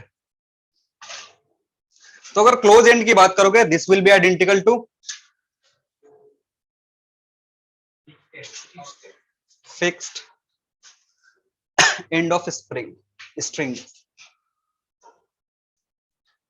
ठीक है, यहां पे अगर रिफ्लेक्टेड वेव की बात करोगे तो यहाँ पे अब दो चीज होगा, डायरेक्शन तो चेंज हो ही रहा है, साथ ही साथ एम्पलीट्यूड भी चेंज होगा। तो एस आर और जो फेज डिफरेंस होगा वो भी दिखेगा, क्योंकि जब भी हम ट्रे एंड से करते हैं तो फेज डिफरेंस नहीं दिखता है, फिक्स एंड से करते हैं तो फेज डिफरेंस दिखता है। तो एस आर जो होगा it will be S naught R, minus sine यहां दिखेगा, sine omega T plus K x.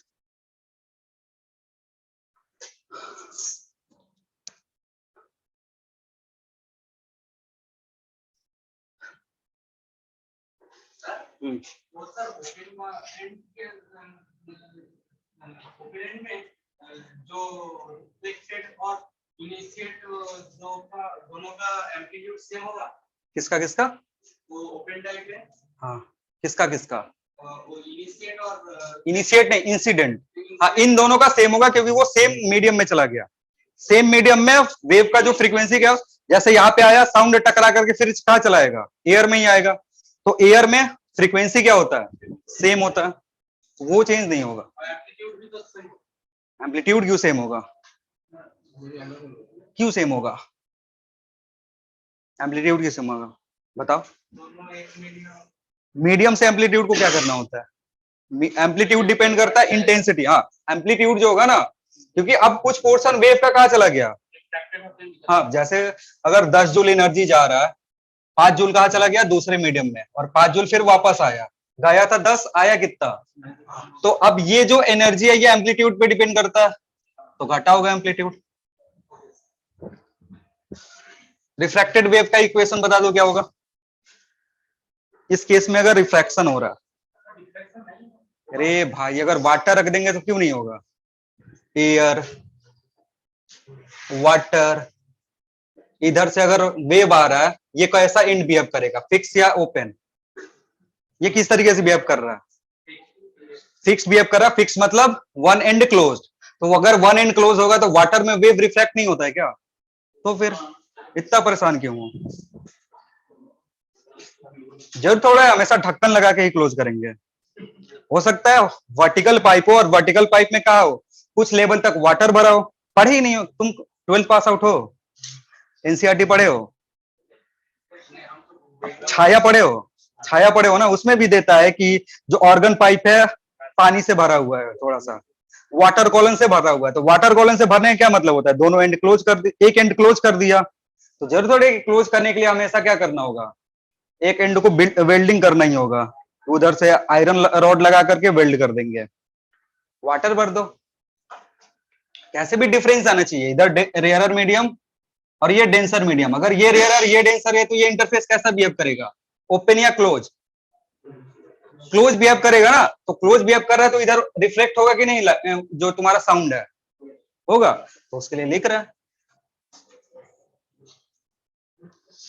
SORR sine omega dash T minus KX।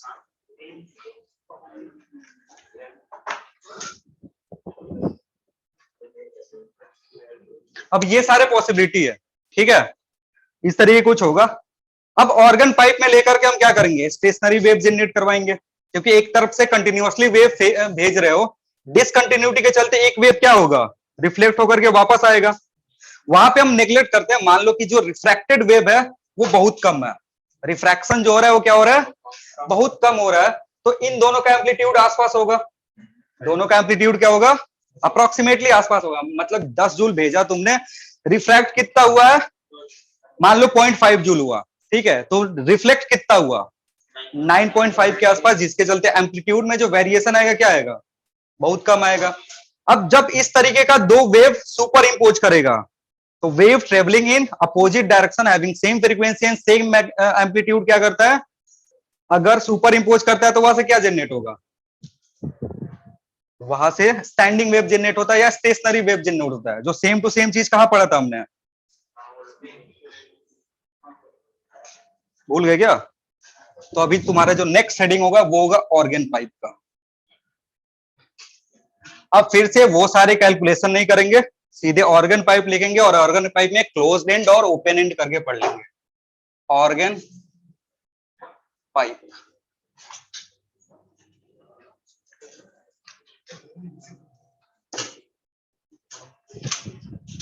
Organ pipe के कितने टाइप होंगे, बहुत सारा, कौन बोल रहा है? ओपन और क्लोज्ड।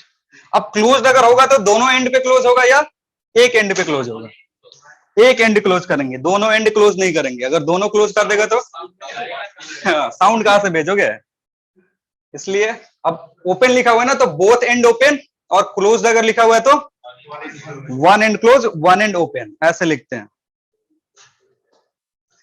अब देखो इसमें तरीका क्या है कि अगर हॉरिजॉन्टल ले रहे हो तो कोई दिक्कत नहीं होता, ये तुम्हारा ओपन है, इधर भी ओपन और इस साइड भी ओपन, ठीक है।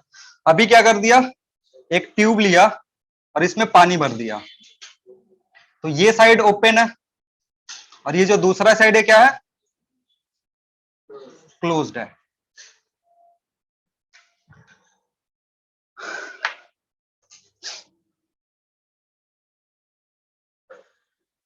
अब मेन हमारा काम क्या है, ये जो रीजन है ना, यहाँ पे क्या प्रोड्यूस करवाना, स्टैंडिंग वेव प्रोड्यूस करना। मेन हमारा पर्पस क्या है वहां पे, स्टैंडिंग वेव प्रोड्यूस करना। यहाँ भी क्या पर्पस है, स्टैंडिंग वेव प्रोड्यूस करना। तो जब भी स्टैंडिंग वेव प्रोड्यूस करते हैं तो हमारा मेन ध्यान कौन कौन से वेव पे होता है, इंसिडेंट पे और रिफ्लेक्टेड पे।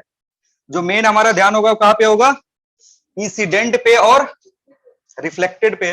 तो अगर इंसिडेंट पे ध्यान दोगे, रिफ्लेक्टेड पे ध्यान दोगे, दोनों का सुपर पोजिशन कराओगे तो दो इक्वेशन बनता था, जो उधर कॉलन बना बना करके बता दिए हैं, ठीक है ना। एक y रिफ्लेक्टेड लेंगे, एक y इंसिडेंट लेंगे, दोनों को ऐड करेंगे, अगेन क्या दिखेगा तुम्हें, एक इक्वेशन दिखेगा, that will 2a cos kx sin omega t, ऐसा दिखता है एक केस में। और दूसरे केस में क्या दिखता है, 2a sin kx cos omega, ऐसा दिखता है। सेम चीज इधर भी दिखेगा, ठीक है ना, वही दोनों चीज क्या दिखेगा, इधर भी दिखेगा।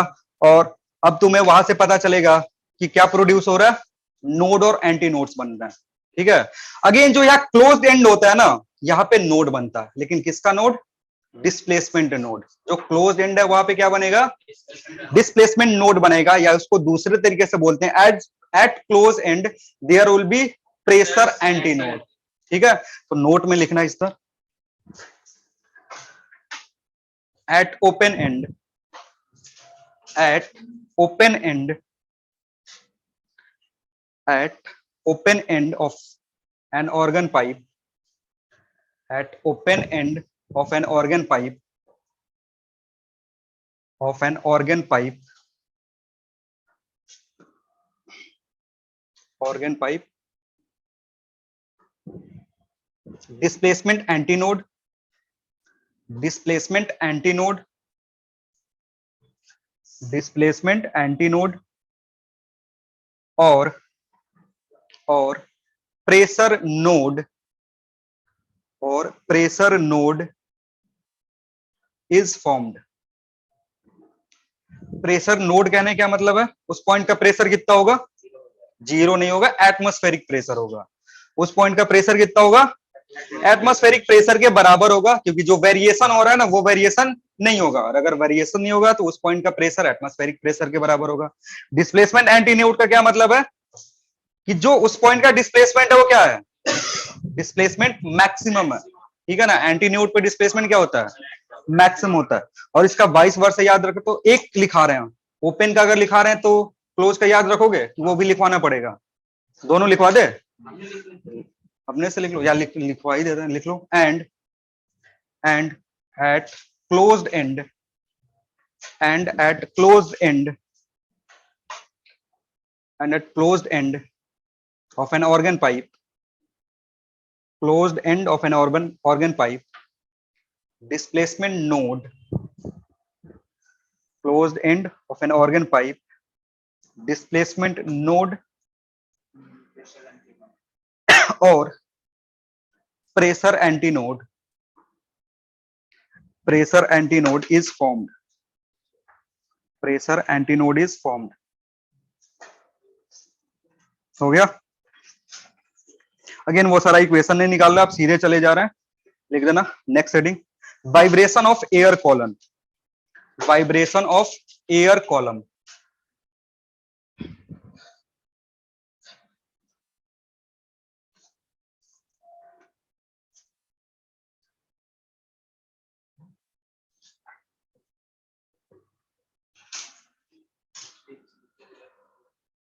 अब जो चीजें हमने कहा पढ़ा था, वाइब्रेशन ऑन स्ट्रिंग पढ़ा था ना, जहां से हमने फंडामेंटल फ्रीक्वेंसी, हार्मोनिक, ये सारी चीजें कैलकुलेट करे थे, वो साउंड के लिए कहां से कैलकुलेट करेंगे, एयर कॉलन से कैलकुलेट करेंगे।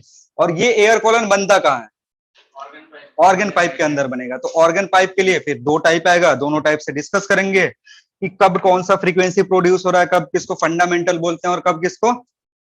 तो जो पिछला वाला सिचुएशन पढ़े हो ना, उसका जस्ट रिवर्स होता है।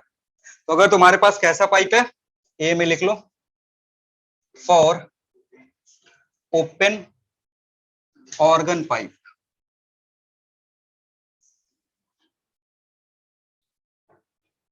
अगर तुम्हारे पास ओपन ऑर्गन पाइप है, और ओपन ऑर्गन पाइप के लिए अगर फंडामेंटल मोड की बात करोगे,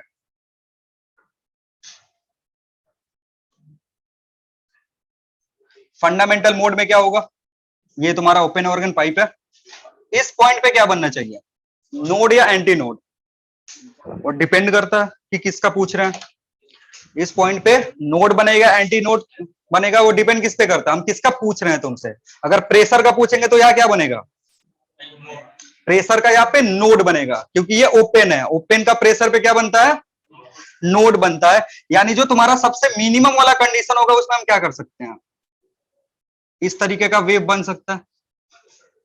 और ये जो नोड बना रहे हैं ओपन पे, ये क्यों बना रहे हैं, क्योंकि हम प्रेशर की बात कर रहे हैं। तो यहाँ पे नोड, इस पॉइंट पे नोड, और यहाँ पे एंटी नोड बन रहा है। डायग्राम किसके लिए मैंने ड्रॉ करा, प्रेशर के लिए। डिस्प्लेसमेंट का करते तो क्या होता, ये वाला पोर्शन चिपक जाता और दूसरा साइड वाला ओपन हो जाता।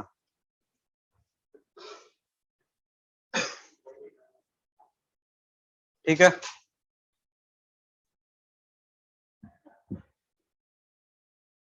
इससे कम का कुछ पॉसिबल है, इसलिए इसको क्या बोलते हैं, फंडामेंटल मोड।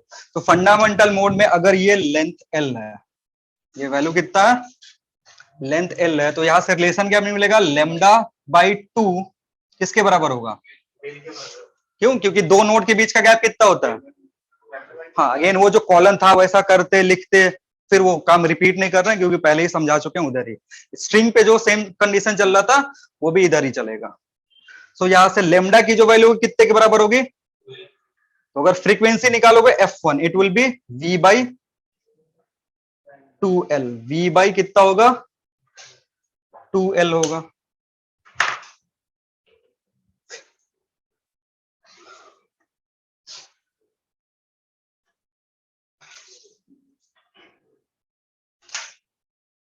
हो गया, इसके बाद क्या बनेगा, इसके बाद बनेगा फर्स्ट ओवरटोन, इसके बाद बनेगा तुम्हारा फर्स्ट ओवरटोन। इसमें पहले लिख लेना frequency of, it is frequency of fundamental mode और फर्स्ट हार्मोनिक। ये कौन सा फ्रीक्वेंसी है, फ्रीक्वेंसी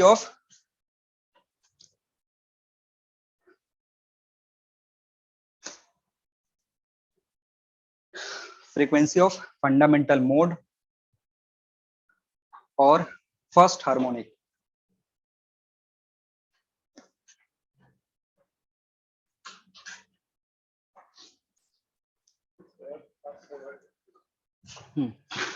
अब ये अगेन ये टॉपिक क्या है, बहुत ही, अगर प्रीवियस ईयर पलट के देखोगे ना तो ऑर्गन पाइप क्या होता है, बहुत बार दिखता है। पिछले 5 साल में अगर देखोगे तो सवाल ही सवाल दिखेगा तुम्हारा ऑर्गन पाइप का, बहुत ज्यादा क्वेश्चन पूछता है इधर से। अब इसके बाद जो मोड होगा कौन सा होगा, फर्स्ट ओवरटोन। और फर्स्ट ओवरटोन कैसे बना सकते हो, अभी कितना नोड बन रहा था, 2, 3 बना सकते हैं। तो ये तुम्हारा पाइप है, हमने क्या कर दिया, 3 नोड बना दिया।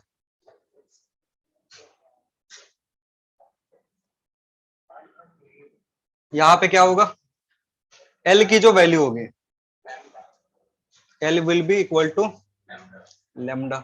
सो अगर फ्रीक्वेंसी लिखोगे F2 कितना हो जाएगा, V/L या फिर 2V/2L। इसको क्या बोलेंगे, फ्रीक्वेंसी ऑफ फर्स्ट ओवरटोन या second harmonic.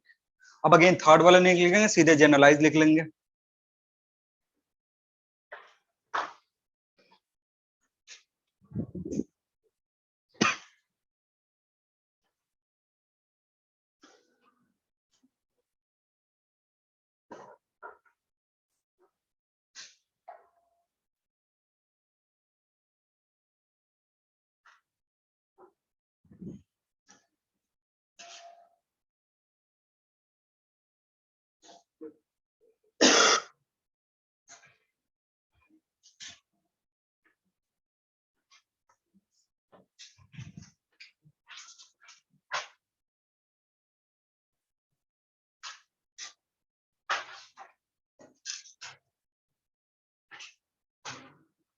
So frequency of nth overtone और n+1 हार्मोनिक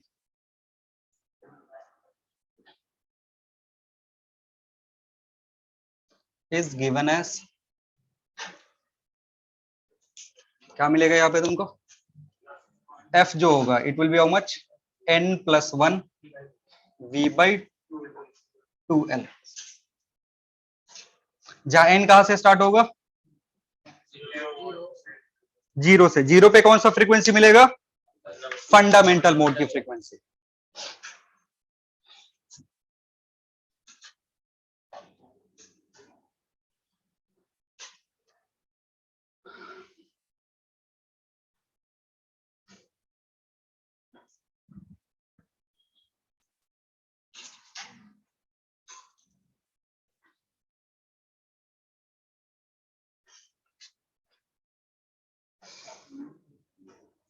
हो गया, दूसरा खुद से करो।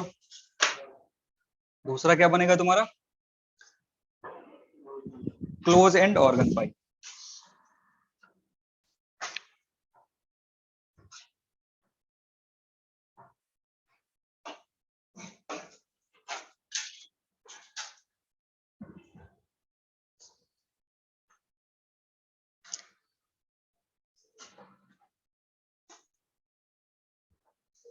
अब ये जो इक्वेशन आया ना, ये किसके सिमिलर है, जो दोनों एंड वाला फॉर्मूला आया है ओपन वाला, ये किसके सिमिलर है, स्ट्रिंग का दोनों एंड फिक्स वाला, ठीक है ना।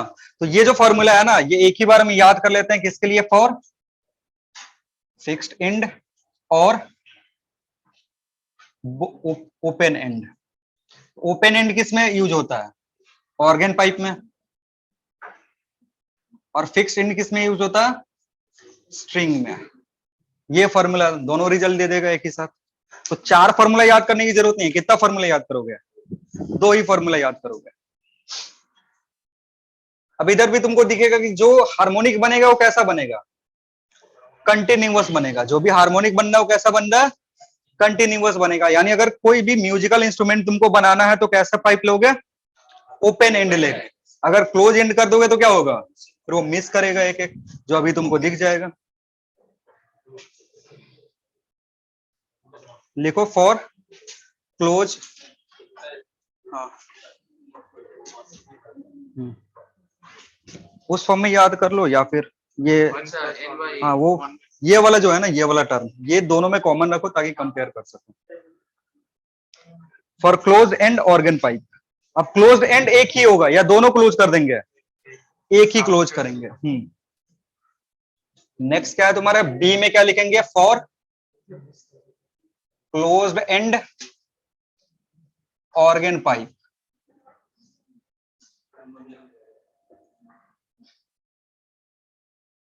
डायरेक्ट फॉर्मूला लिख दे या एक समझा दे?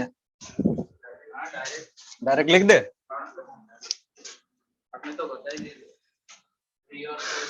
चलो एक बता देना, फंडामेंटल वाला बता देना। अगर फंडामेंटल की बात करो तो क्या होगा,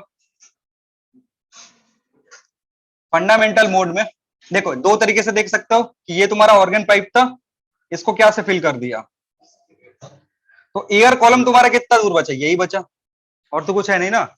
या फिर ये है तुम्हारा हॉरिजॉन्टल और इसको क्या कर दिया, बंद कर दिया, तो एयर जाएगा, ये इधर से जाएगा, रिफ्लेक्ट वगैरह क्या होगा, वापस आ जाएगा। अब इसमें केस में क्या होगा कि ये जो एंड है यहाँ पे क्या बनेगा, यहाँ पे बनेगा प्रेशर का एंटी नोड, यानी इस तरीके से दिखेगा कुछ।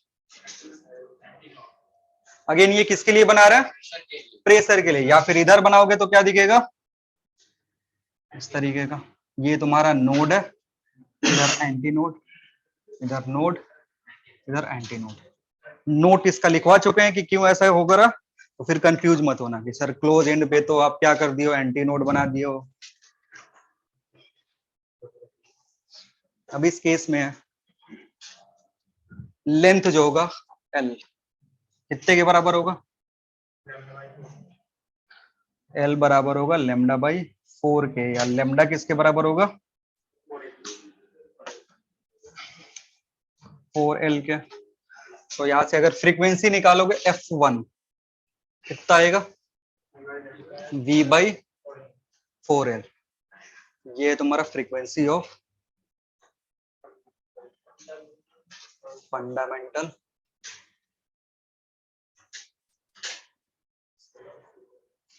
और फर्स्ट हार्मोनिक। इसका जो सेकेंड वाला होगा F2, F2 will be how much, 3V/4L होगा, क्योंकि बीच वाला एक क्या करेगा, मिस करेगा। तो अगर एक मिस करा तो ये जो फॉर्मूला आएगा, नंबर ऑफ लूप चेंज हो जाएगा कुछ इस तरीके का, वो डायग्राम नहीं बना रहा। यह है फ्रीक्वेंसी ऑफ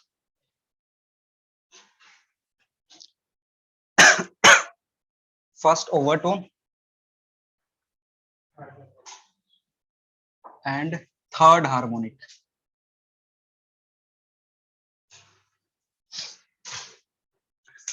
अब जनरलाइज अगर इक्वेशन करोगे तो क्या दिखेगा तुमको,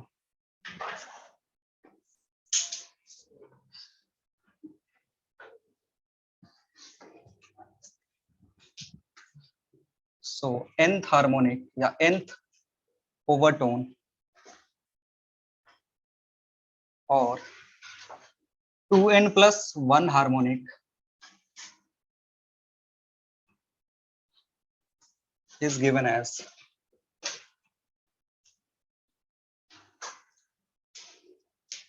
फॉर्मूला क्या था, F is equal to n+1/2 V by नीचे क्या आएगा, 2L आएगा, ठीक है ना। दोनों में फॉर्मूला में क्या कॉमन है, ये V/2L वाला टर्म कॉमन है। चेक किसको करना है, n के साथ हाफ ऐड करें या फिर 1 ऐड करें। 1 कब ऐड होगा,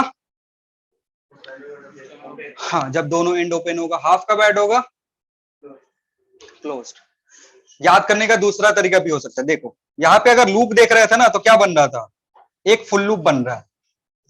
इस वाले केस में क्या बन रहा था, जब दोनों क्या था, दोनों ओपन था, तो एक पहला जो लूप बन रहा था कैसा लूप बन रहा था, फुल लूप। इसलिए फॉर्मूला में क्या आ रहा था, जब दूसरा देखोगे तो क्या बनेगा, हाफ लूप बन रहा है, इसलिए एन के साथ क्या ऐड होगा, हाफ। तो इसको याद करने के बहुत सारे तरीका है, अगर तुम याद कर सकते हो तो, नहीं करोगे तो फिर 50-50 चांस होता है कि इससे रिलेटेड बच्चे सवाल सही कर दे। फिर पूछ लेता हार्मोनिक का फॉर्मूला लगा देंगे, ओवरटोन वाला लिख के चले जाएंगे, फिर कितना नंबर मिलेगा। हाँ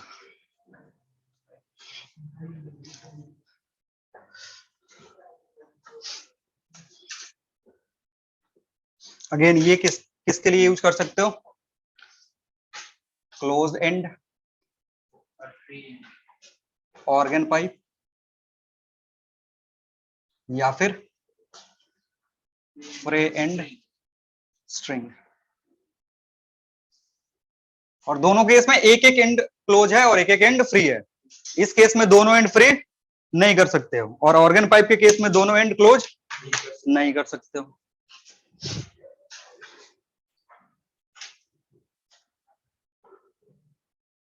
तो ये जो पूरा कल 2 घंटा और आज 2 घंटे क्लास था ना, उसका अगर समराइज करें तो कितना फॉर्मूला हमारे पास? बस दो ही फॉर्मूला है, n+1 d/12 और तो कल से आज तक का पूरा क्लास क्या हुआ? वेस्ट हो गया। स्टार्टिंग में यही फॉर्मूला बता देते कि ये होगा, इतना मेहनत नहीं करना पड़ता। लेकिन बच्चे क्या होते हैं फिर, अगर ये फॉर्मूला बता के निकल दो ना, तो पहले तो 10 दिन खटखटाएंगे दरवाजा, मॉड्यूल लेकर के आएंगे, सर आपने तो ये वाला चीज बताया ही नहीं। अरे पिछला 10 साल उठा के देख लो, एक भी सवाल जो तुम आए हो लेकर के उस पर पूछा कि नहीं। सवाल कहां से पूछेगा? यहां से। और तुम किसके पीछे पड़े रहते हो? Sir node anti node, node anti node कर करके मास्टर का भी दिमाग खराब कर दोगे, और तुम्हारा तो पहले से ही खराब होता है, क्योंकि तुम पढ़ते हो बायोलॉजी, केमिस्ट्री और फिजिक्स एक साथ। चलो कोई ना, थोड़ा दिन कष्ट झेलोगे, उसके बाद सीधे कहां मिलोगे? नहीं नहीं नहीं, एक सवाल करके छुट्टी करेंगे, ऐसे कैसे छुट्टी कर देंगे?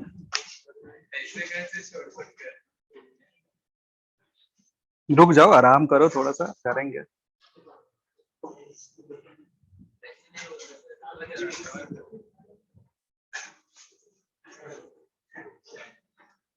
लिखना, if frequency of if frequency of if frequency of an open pipe if frequency of an open pipe if frequency of an open pipe is 10 hertz is 10 hertz, then find frequency, then find the frequency when one end is closed, then find the frequency when one end is closed.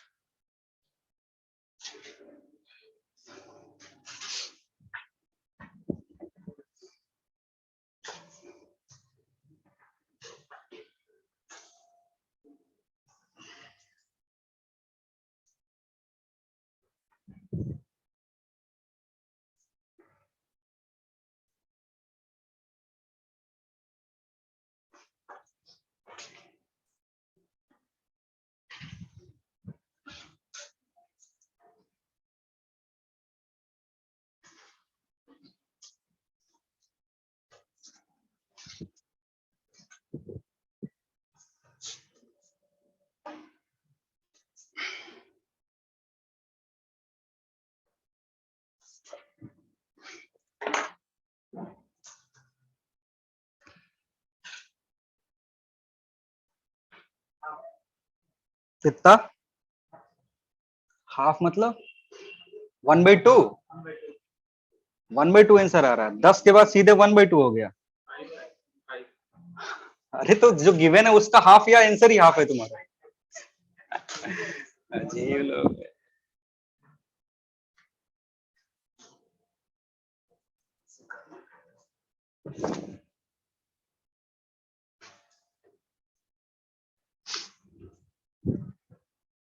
क्या कर रहे हो? वाह, तुम तो यार अलग ही formula लगा दिया। सही है सही है। क्यों ढक रहा है? अजीब है, मास्टर से ही ढक रहा है, बताओ। फिर कॉपी सबमिट करोगे कि नहीं लिखने के बाद? एग्जाम देने के बाद कॉपी सबमिट करोगे कि नहीं? हाँ? अरे नीट का एग्जाम देने के बाद कॉपी सबमिट करोगे कि नहीं? क्योंकि देखेगा तो उसको भी कोई ना कोई, भले इंसान देखे या कंप्यूटर। कुछ तो कर रहे हो, ठीक है।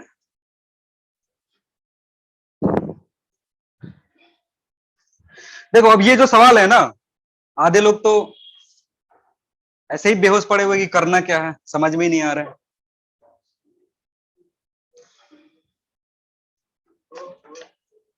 कौन कौन हो कर रहा है? हाँ, वो क्यों कर रहे हो? चलो देखो क्या करना है।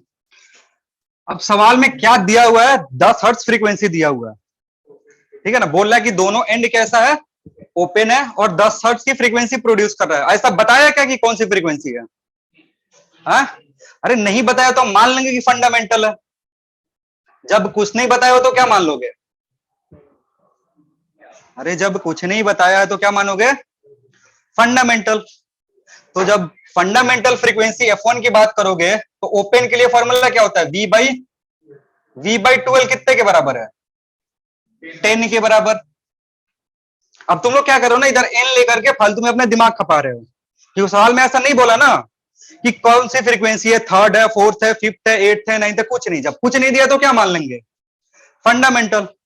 क्योंकि अब गलती करेगा, मतलब अगर बोलेगा कि तुमने गलती करा तो क्लेम कर दो। वो जैसे होता है ना, क्लेम करने का टाइम मिलता है ना तुमको, कि ये सवाल में लग रहा है कि सॉल्यूशन, वो जो एनडीए वाले क्या ना, कौन सा, क्या है, एनडीए करता ही है ना, एनटीए, एनटीए वाले ने गलत किया तो क्या करोगे? केस कर दोगे उस पे। तो जब कुछ नहीं लिखा है तो मान के क्या कर दो? फंडामेंटल कर दो, तुम्हारा सही आएगा। तो दूसरे वाले केस में क्या होगा? जैसे ही क्लोज करोगे तो किधर चेंज हो जाएगा? V/4L में चेंज हो जाएगा। तो B/4L क्या है तुम्हारा? 1/2 ऑफ V/2L। सो 10/2 कितना आएगा? 5 हर्ट्ज। इतना सिंपल तो है। अब किसी ने करा है यहाँ पे 330 लेकर के इसको वैल्यू पुट कर दिया, 330 नीचे 2L, फिर L की वैल्यू निकाला, फिर दूसरे टर्म में ले जाकर के पुट कर रहे हो, सॉल्व कर रहे हो, ला रहे हो आंसर कितना, फिर आके बोलते हो सर पेपर ना बहुत लेंदी दिया हुआ था। हमसे हुआ ही नहीं। हाँ, टाइम ही नहीं मिला।